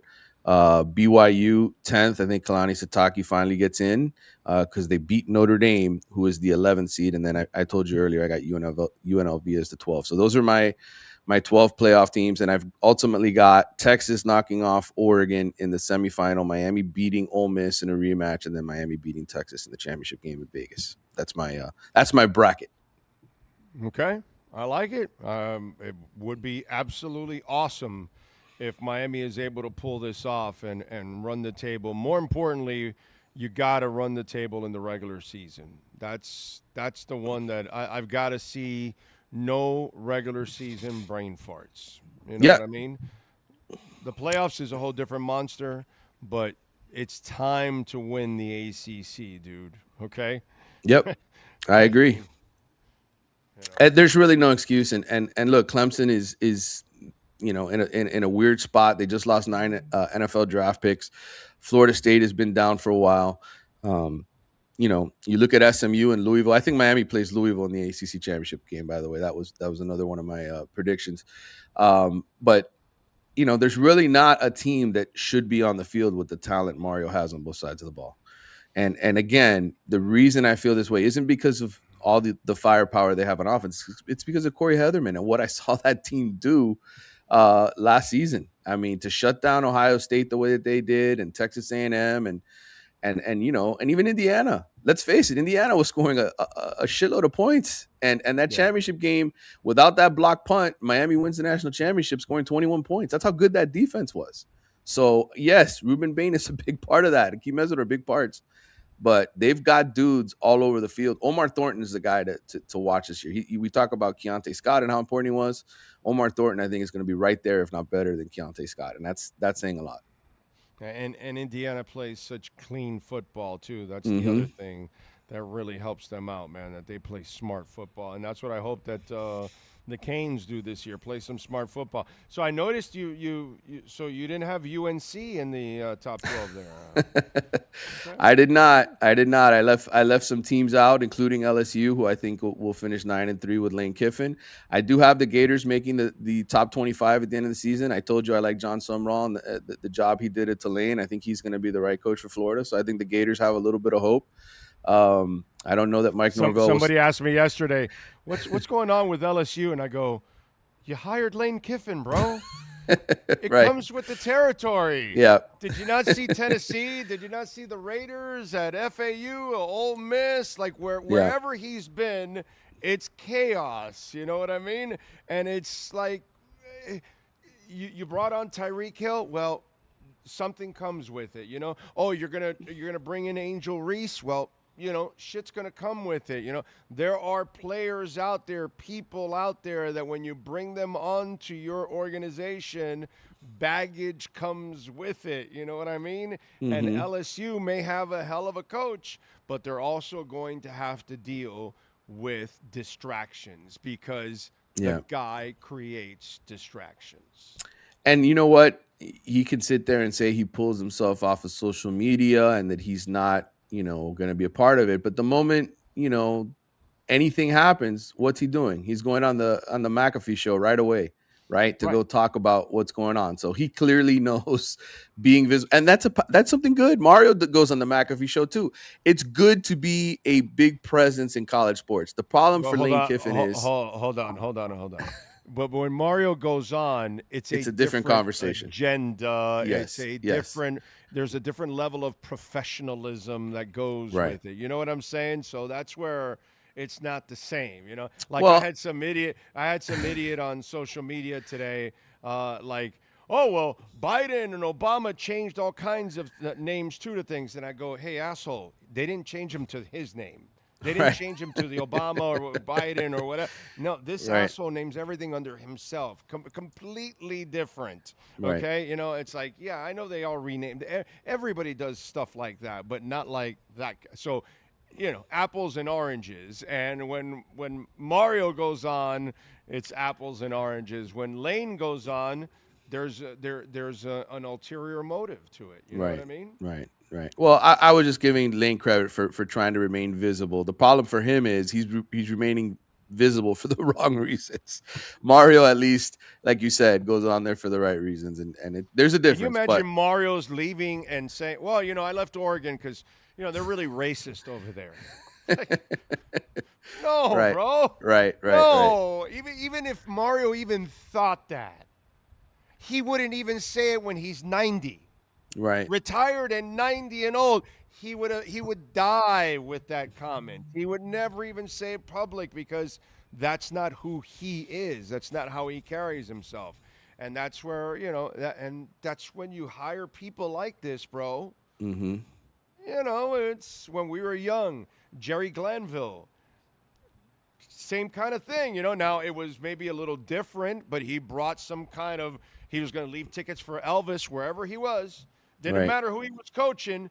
He was going to leave tickets for Elvis at the will call. You know, these are things that, you know, just people that you hire, you got to understand who they are. And when you bring on Lane Kiffin, you know, is he going to win this battle? No, right? Because everybody's saying, screw you, professional athletes. You're not coming back to the SEC, the ACC, the Big Ten. So this is a battle that he's not going to win, right? No. He's not, but you know, he's got to be in everything, brother. He's got to have. It's the Lane Kiffin show, 24/7 is what it is, you know. And as much as he says he's off social media, he doesn't care, blah blah blah. He's not paying attention. That is always going to be in his bones. He needs to be the center of the college football universe in his mind. Will that stick? What all these conferences are doing, because all these kids win all these lawsuits. So I'm just wondering, you know more about this than any of us. How does this all break down? Hey, listen, the temporary restraining orders and the way that it works. See, the reason this becomes a little cloudier is there were no rules in place by the conferences, right? Because they had the NCAA shielding them. So now what's going to happen is there needs to be temporary restraining orders on specific conferences, not just the sport, but specific conferences. And so that makes it a little tougher to get, you know, to win that case when you go against a specific conference, because the conference can turn around and say, well, you can't play in the SEC or the Big Ten, but you can still play at the Group of 5 level. You can still go down and play the FCS level. So we're not denying you a chance to make a living. We're just saying in our league, we don't want that to happen. So that becomes a different fight than it is to just fight the NCAA in general and get, you know, that sort of fight won in court and to get the TRO. So it's very complicated, though. I don't know where it's going to go. It's honestly changes every single day. Like every day it changes. But I think at some point, that's why they're trying to do this Protect College Sports Act, because they the federal government wants to get involved and sort of regulate this in some way, shape, or form, because you can always go to court and fight for a way to get back on the field. And that's something that's a problem. It slows. People are wasting so much time on this when they should be worried about other things.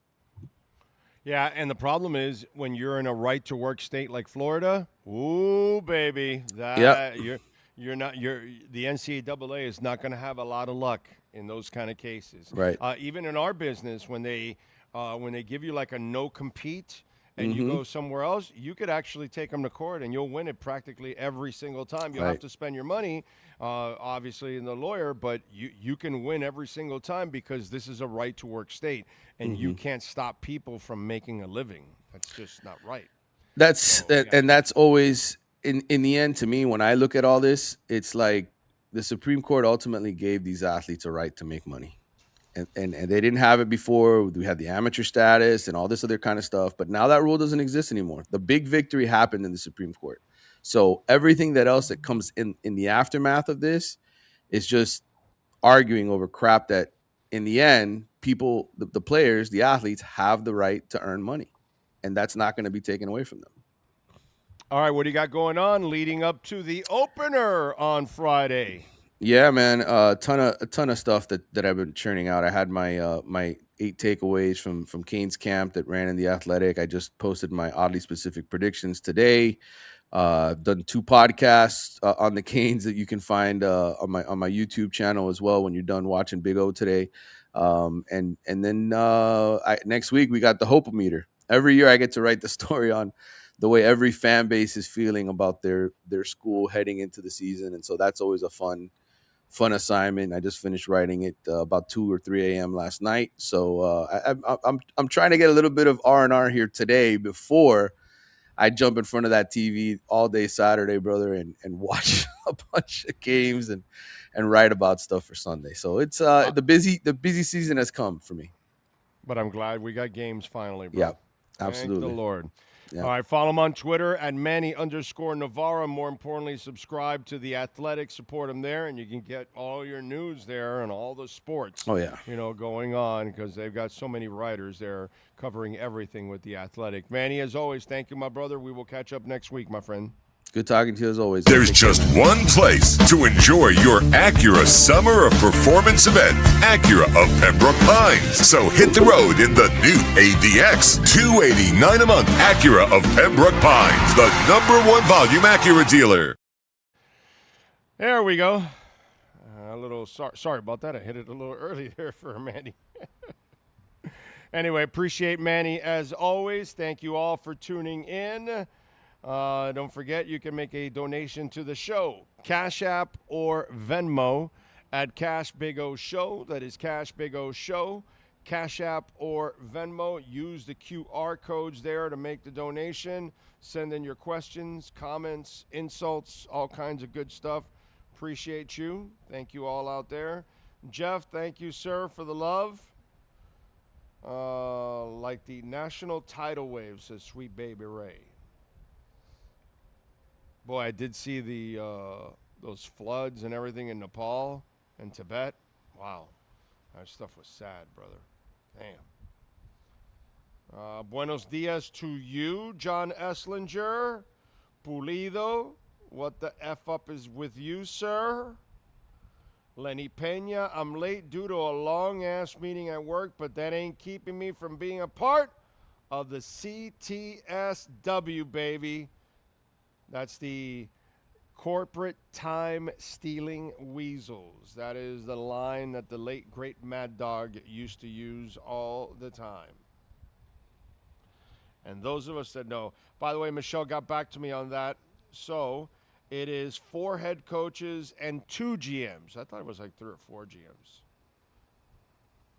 Yeah. So there you go. 4 coaches and 2 GMs.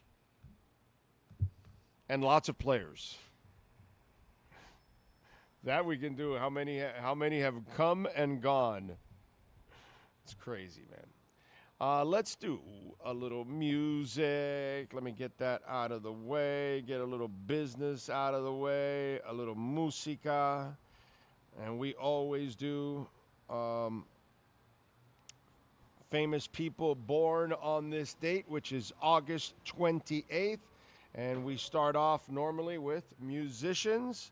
Florence Welch, born in 1986 from Florence and the Machine, of course. Leanne Rimes, the country singer, born in 1982. Mary McCartney, with Paul McCartney. She's the daughter from Paul and Linda, born in 69. Why she's there, I don't know. Does she sing something? Oh, because she's mentioned in the song Let It Be. Okay. All right.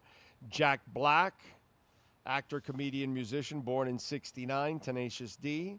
Shania Twain. Wow, two little country cuties. Leanne Rimes and Shania Twain, born on this date, huh? She was born in 65, the Canadian singer.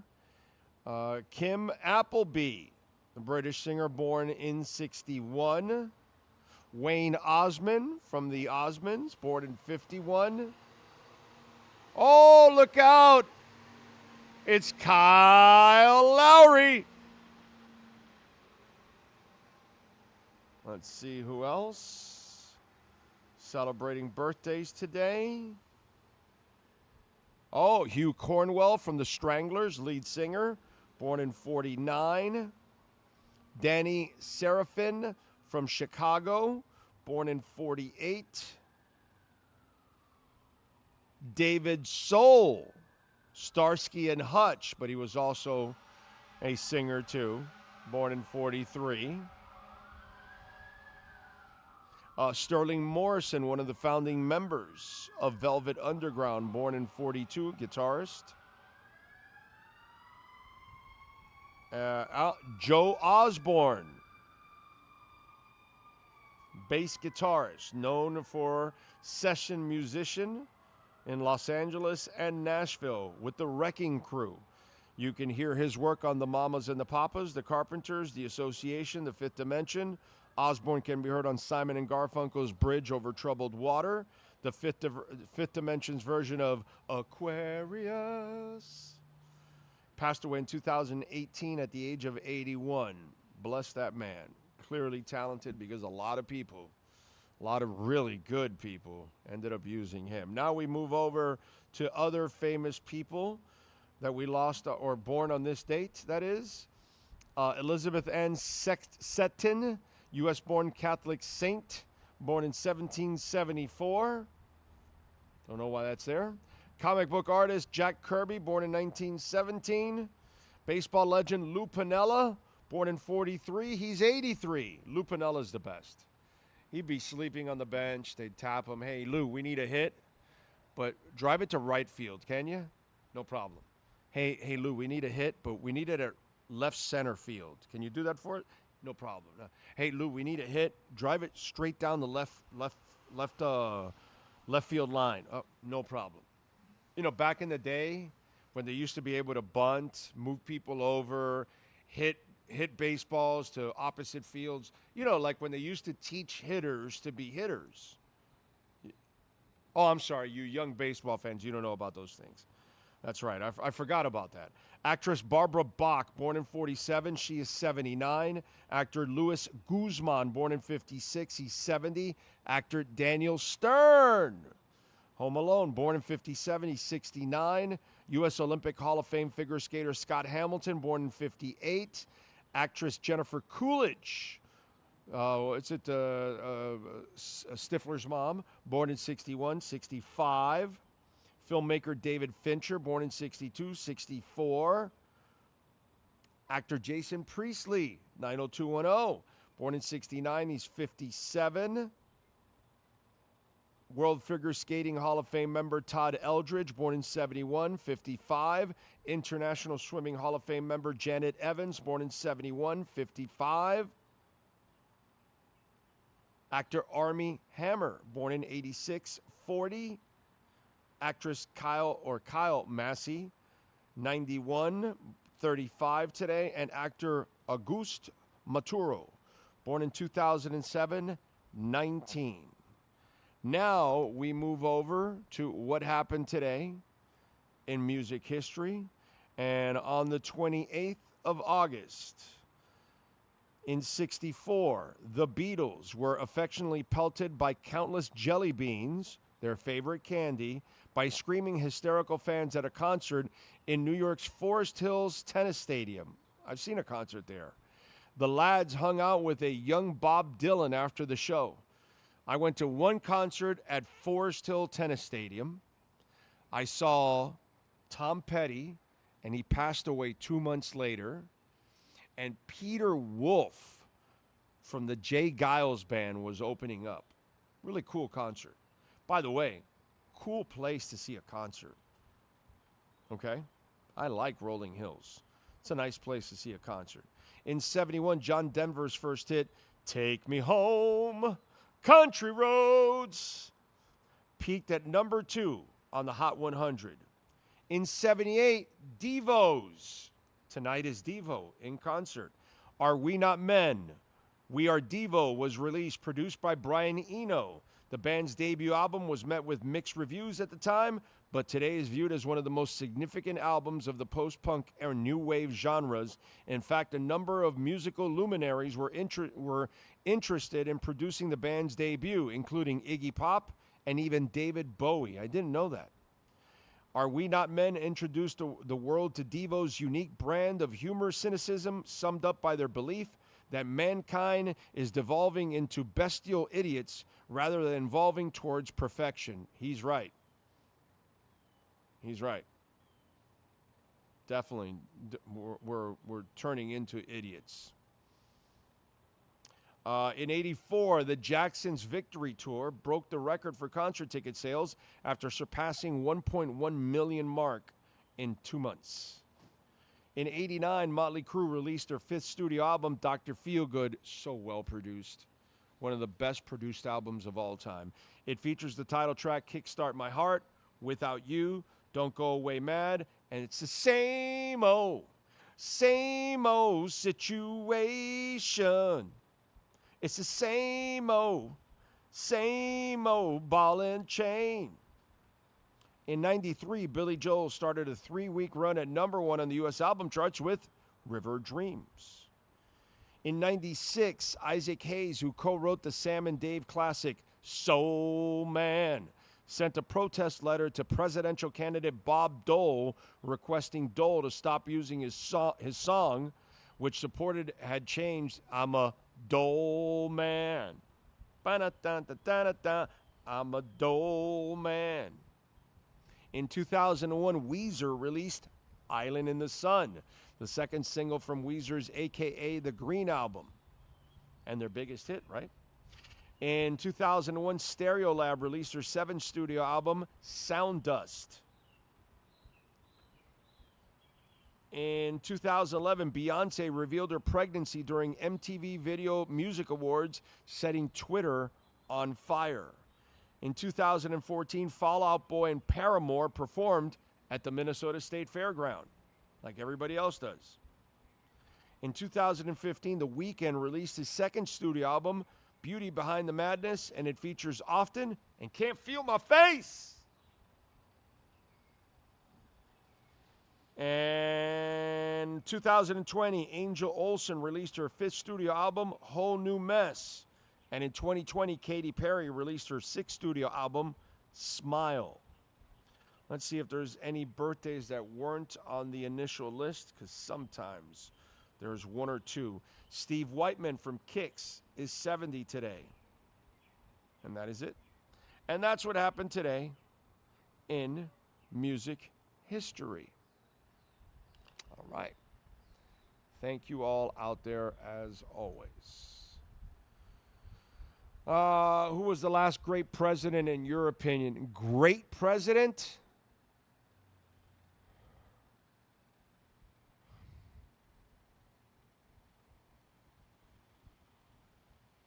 I don't know, man. Maybe Kennedy?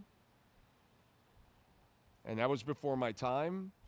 Reagan started off all right, but then didn't end strong. Clinton balanced budgets. He added to the deficit and obviously was, morally corrupt like the idiot we have now in office. Obama was cool, but he added $8 trillion to the deficit. Just because he was cool doesn't mean anything. He wasn't really great. And the idiot we have now is definitely the last two idiots, Trump and Biden. Those are the two worst presidents we've ever had. It's only gotten worse as time has gone on. And it started in this century with Bush Jr., Obama, Trump, and Biden, and Trump again. These are the four worst presidents that we've ever had. Although I could put Jimmy Carter in there with these clowns. Yeah, I would probably go back all the way to Kennedy. And then you would have to ask somebody older before that. But in my lifetime, I wouldn't call anybody a great president. No, not even close. You can go ask a Trump because those people are really stupid and they'll mention the one idiot that they do know. Somebody stupid like them. But no, I don't think I can name a great president, dude. Like Gerald Ford's a clown. Yeah, no. Yeah. No, it hasn't happened in my lifetime. We haven't had a great president. You have to ask somebody older. Maybe Kennedy, maybe before that. You'll have to go back in those days. Yeah. But I don't believe in my lifetime there's been a great president. Nah. Doesn't exist. The closest might be Reagan for me in my lifetime, maybe. Maybe. That's about it. But again, his second tenure didn't end well, the whole Reaganomics stuff. And he was kind of losing it then, too, and all that. So, yeah. I don't know. I can't say that. I've never been blessed with a great president in my lifetime. Yeah. No. For me, it's President Clinton. You can't be that morally corrupt and call him a great president. You know what I mean? And the mortgage crisis started right around his time. So, yeah, I wouldn't put it. He did balance budgets, which no other president has done in the last 50 years. I will say Clinton was, he's probably the best one out of the bunch. Not a great president, but he's the best one because he balanced budgets. And when it came to international relations, my God, he's way better than all the guys that we've had over the last 30 years. So I'll say that, yeah. You know what? On the Clinton side, I can't argue that, Jeff. Outside of the morally corrupt stuff, because that's the part that takes him away from being great, yeah, you're right. You're right. International relations and balancing budgets, yeah, he was more complete than all the other guys that we've had so far. Yeah, I would agree with that. That's fair. That's fair. Of the modern day presidents, that's a fair assessment of the morally corrupt one. Yeah. Ocala Joe says his favorite president was Nancy Reagan.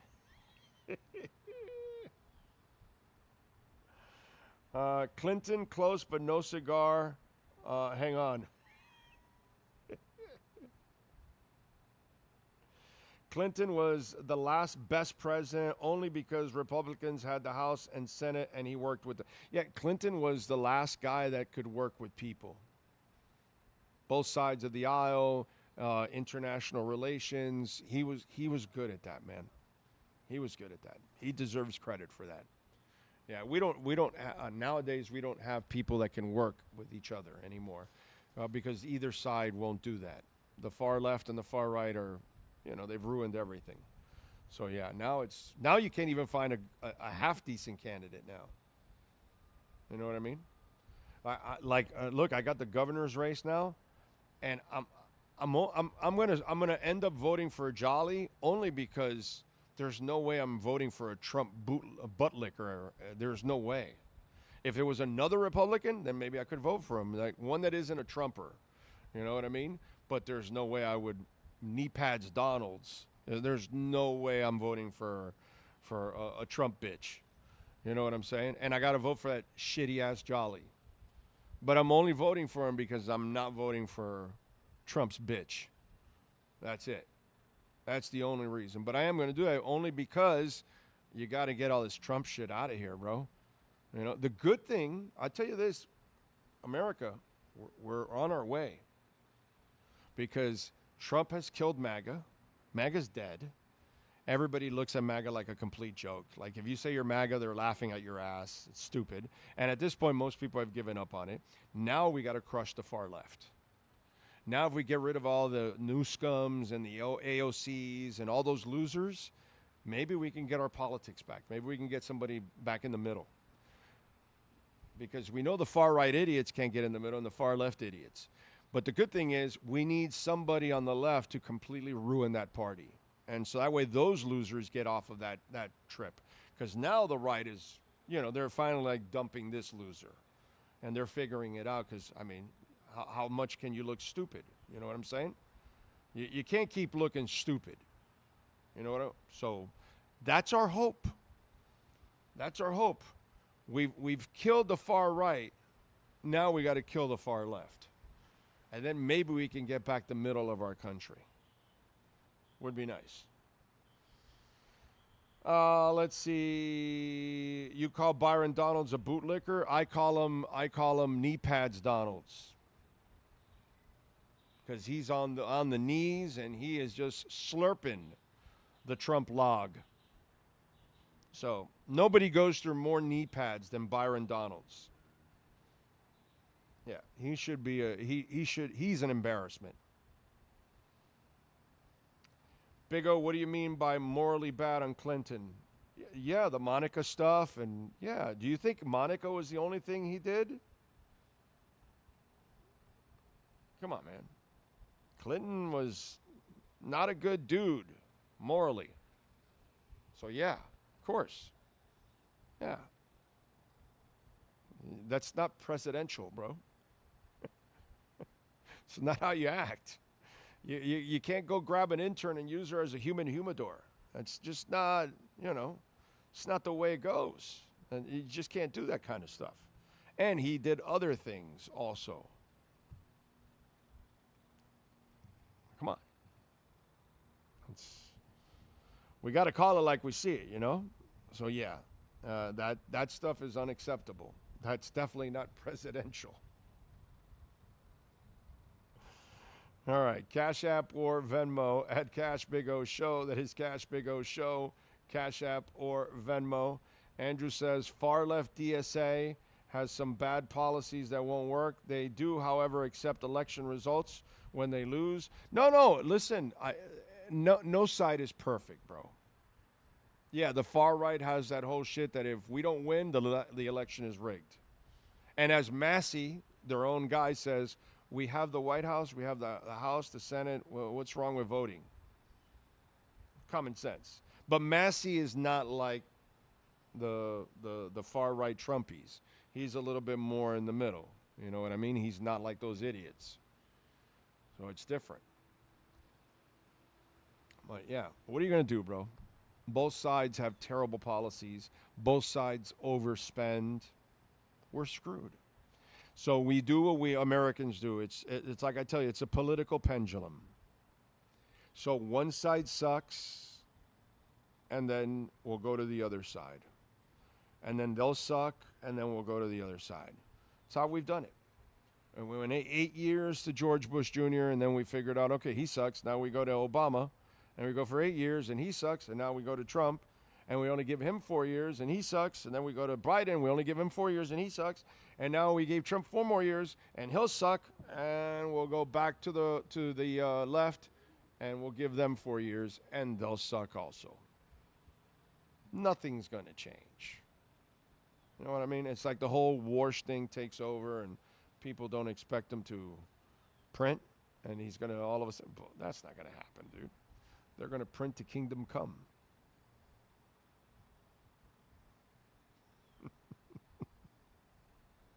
As I tell everybody, the second you become a true Bitcoiner, you will forget about both parties. And you will notice how bad fiscally, especially, Both parties are. Equally. Does not matter. But that only happens once you become a true Bitcoiner, you understand Bitcoin, and you understand what's going on with our money. Then you will get it. Like right now, the people that, they're in the stock market right now, and good luck. God bless you. But when you're about to print 40% of your money, that means you're about to devalue 40% of your dollar and the stock market. So while it's going up, you think you're buying a lot more. Actually, you're not, because everything else is going up at the same time. And that's what happens when things can be manipulated like that. This cannot. Oh, by the way, did you guys see they did the first quantum Bitcoin transaction? For all the idiots out there, oh my God, quantum's going to kill everything and all that. And every time somebody would bring up quantum, I would tell them, Bitcoin's a little over $1 trillion in market cap. Your 401ks, I don't know, it's probably somewhere in the 40 trillion. Where do you think they're going to hack first? And what do you think is easier to hack, your 401k or Bitcoin? Your 401k. Okay, the banking system has trillions. What do you think they're going to hack first, the banking system or Bitcoin? The banking system. What do you think they're going to hack first, Social Security or Bitcoin? The Social Security.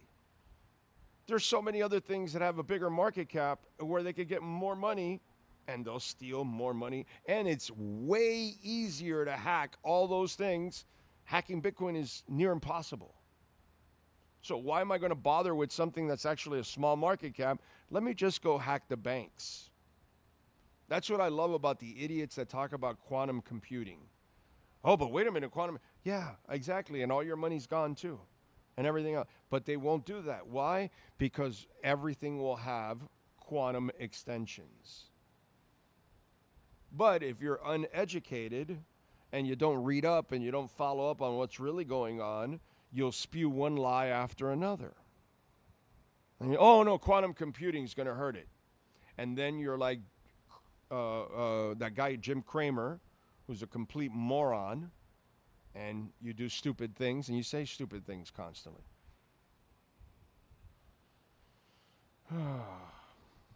What are you going to do? Kennedy was, yep, you're right, actually. Kennedy was morally corrupt. He was cheating on Onassis everywhere. Yeah. Again, I can't say anybody in my lifetime. Kennedy wasn't even my lifetime. I was a kid when he was in well, actually, wait a minute. I think he got shot the year before I was born, right? If I'm correct.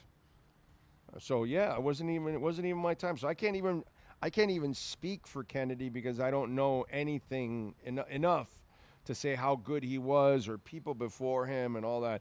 All I can speak for is mine, and I can't say I have a great one in my time. Does not exist, unfortunately. Does anyone think that there should be an age limit on? Oh, for sure, dude. Yes. Definitely. And definitely I would put it under 65 or 60. Do you know why? If somebody is bad with the economy, I want them to be around to see it.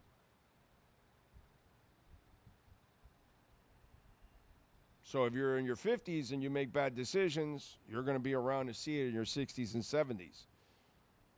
I don't want a guy that's 80 years old making decisions that has no future and doesn't care about the future. And that's what we've had. The last two presidents are guys in their 80s, and they have no perspective of what's going on. It's horrible. Yes, we should have age limits. We had that Feinstein woman in Congress till 92 years old that she died. Somebody was managing her money, yet she was making decisions on our money. She was too old to manage her own money, her own accounts, but she's young enough to manage and make decisions for us. Yeah, no, we got to have age limits and term limits too on, You can't have lifetime politicians because those are the dirtiest people in the world. Look at Pelosi. Look how much she's worth. You think she's made that money from her salary? Get the hell out of here, dude. They're all corrupt. None of them will vote out the whole thing about investing in stocks. They all want to invest, both sides. Both of them. Did you know that they were trying to pass a law that exposes all sexual misconduct? And they refused? They refused to rat out the people that are in the House or the Senate that have created crimes, sexual crimes, because those people should not be in office. I mean, there's one guy that had his assistant commit suicide, and there is a debate. Like, how is there a debate about if that scumbag should be a part of the government? It's the worst. And most people don't know anything about this. Some of the stuff I just told you, a lot of you probably didn't even know anything about it. Because nobody follows politics, dude. It's boring. It's just, Unfortunately, when I did this, I had to find out about everything. I had no choice. Tim Curry, yes, we mentioned it 2 days ago when he passed away, the day after Dolly Parton. Yeah, we talked about Tim Curry passing away. Yeah. Big O 2028, I'm guessing he doesn't... Byron Donalds.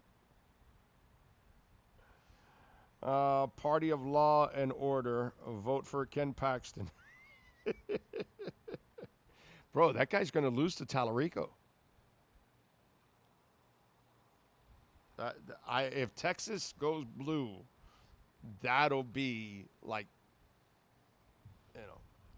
I mean, the way Trump is polling, it could happen because he's polling terrible, unfortunately, for him and for his party. That's for sure. Anyway, Cash App or Venmo at Cash Big O Show. That is Cash Big O Show. Cash App or Venmo. Sweet Baby Ray, thank you for the love on Cash App, sir. Appreciate you. Kyle Lowry, he put a trash can and everything.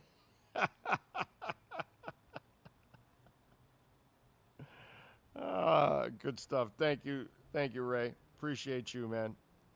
Cash App or Venmo at Cash Big O Show. That is Cash Big O Show, like Sweet Baby Ray just did. You can send in your questions and comments, and we appreciate you all out there as always. Oh, man. What else did I want to talk about?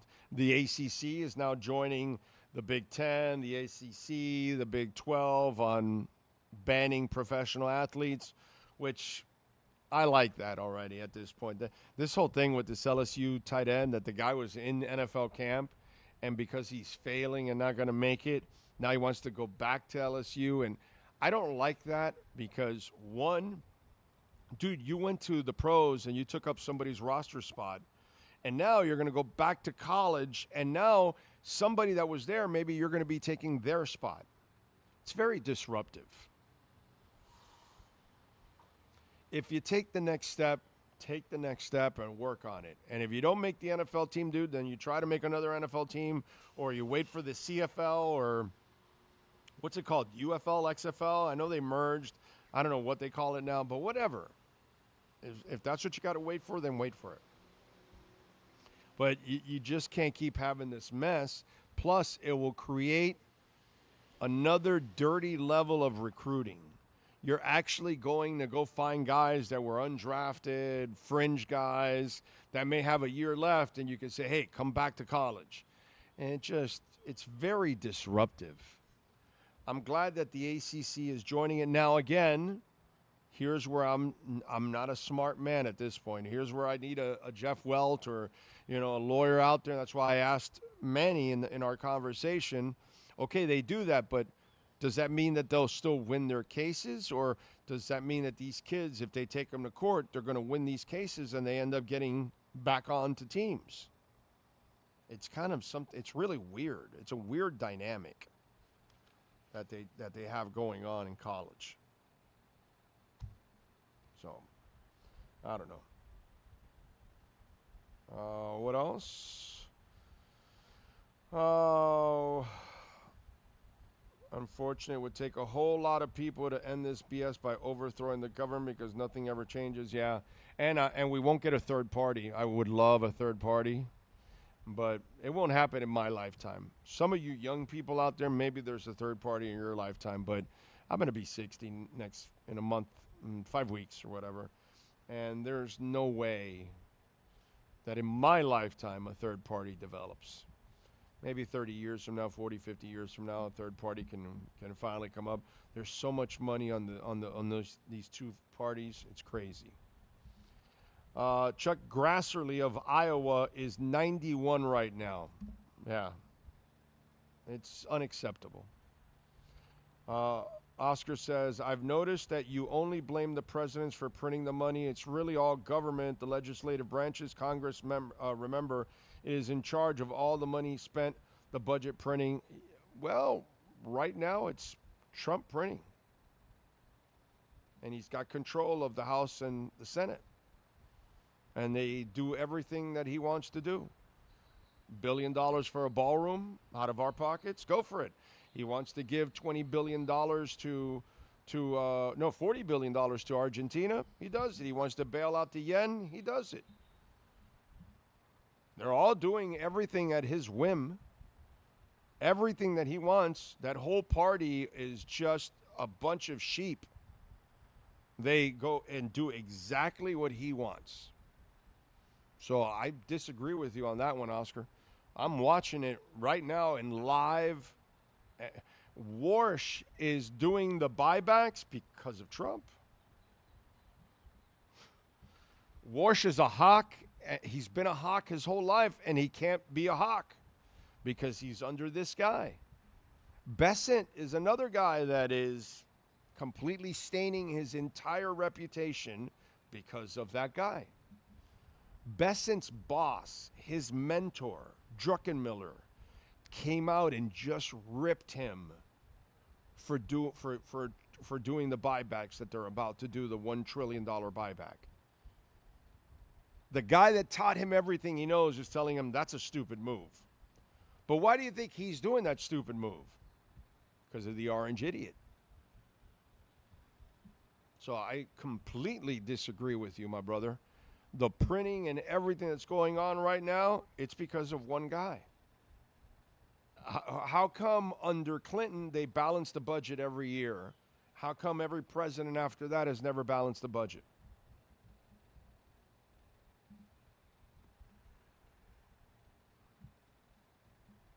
It's not Congress, not anybody else. Clinton balanced the budget every year.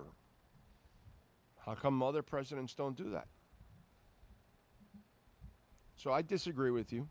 It starts with the president, so I'm going to blame the president. It's the easiest way, and it's the guy that makes all the calls, and it's the guy that influences people. So no, I disagree. Let's see. Howdy-o, have you heard the new Stones album? Yes, I have, and it's actually pretty good. I like it. I like it, Ray. It was an entertaining listen. Yes. Why doesn't Inter Messi just go with Pep? Because Pep wants a real challenge. He wants to be in a league where the elite of the elite is. I don't think he wants to come here. If he was a retirement coach, maybe, but he's still in his prime, so he wants to win trophies in other leagues, not this league. I would say that that's probably the reason why. You know, that is it. Let's see. TDS, I agree, Alan.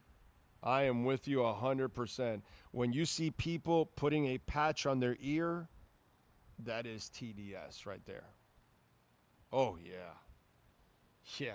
When you see a guy that spends, that has put 11 trillion in debt and they still follow him, yeah, that's TDS, dude.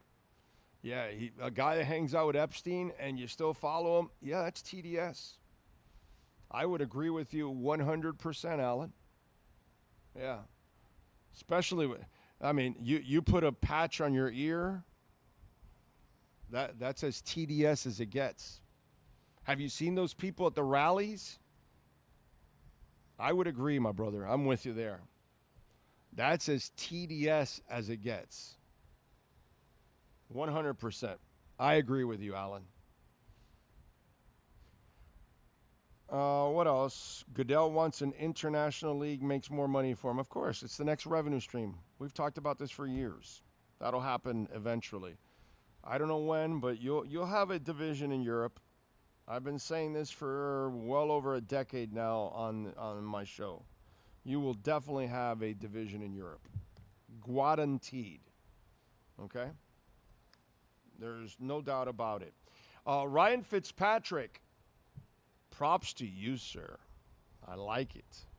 I like it when they actually have an opinion.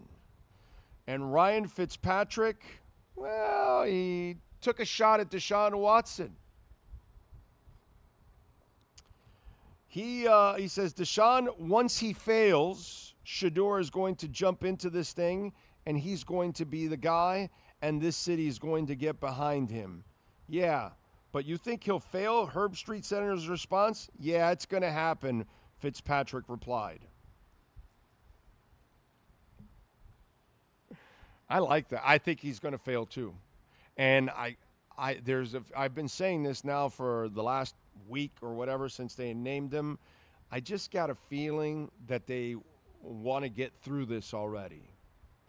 And while it's the owner's call for Todd Monken, this is good for him, dude.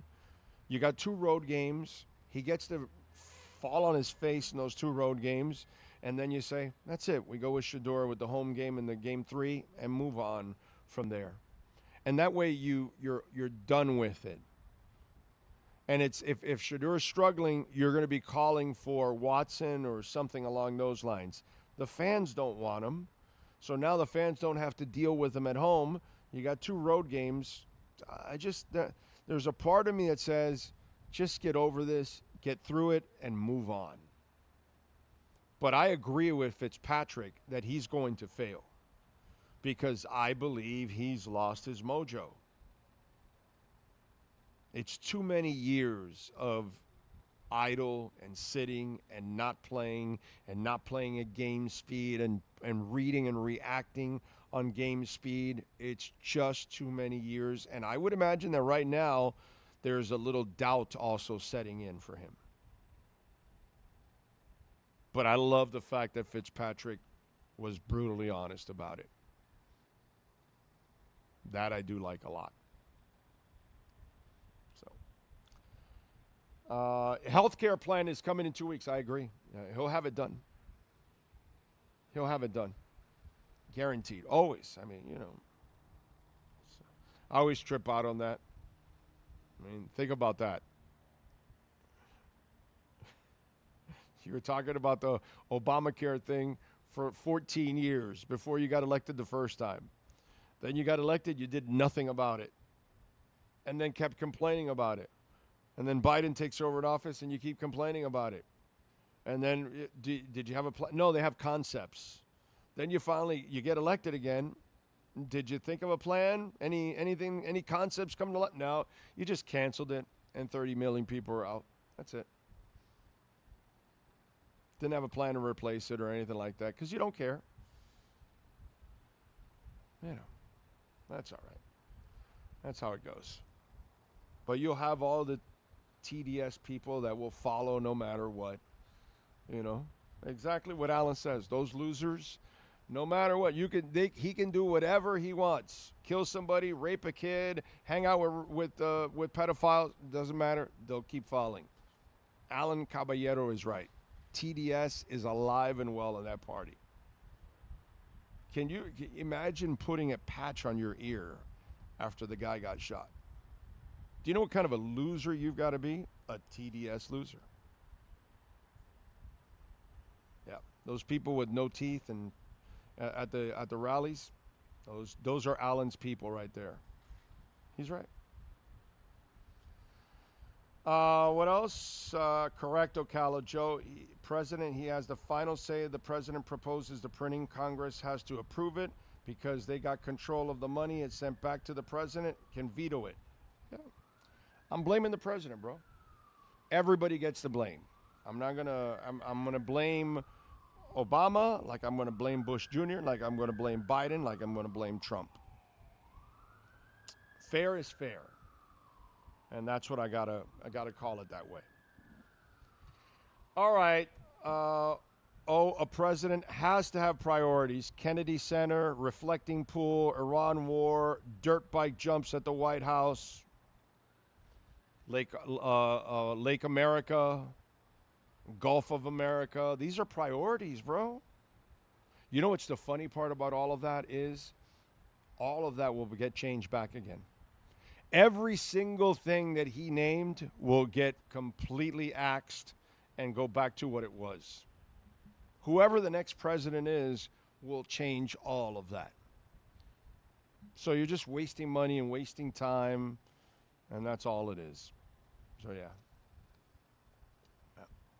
What are you going to do? All right, folks, we are out of here. We thank Larry Schlossberg and everybody out here, as always, making it nice and easy. And Mr. Zinn, of course, we appreciate him. Have a fantastic weekend. We shall see you tomorrow. Same time, same place, same bat channel.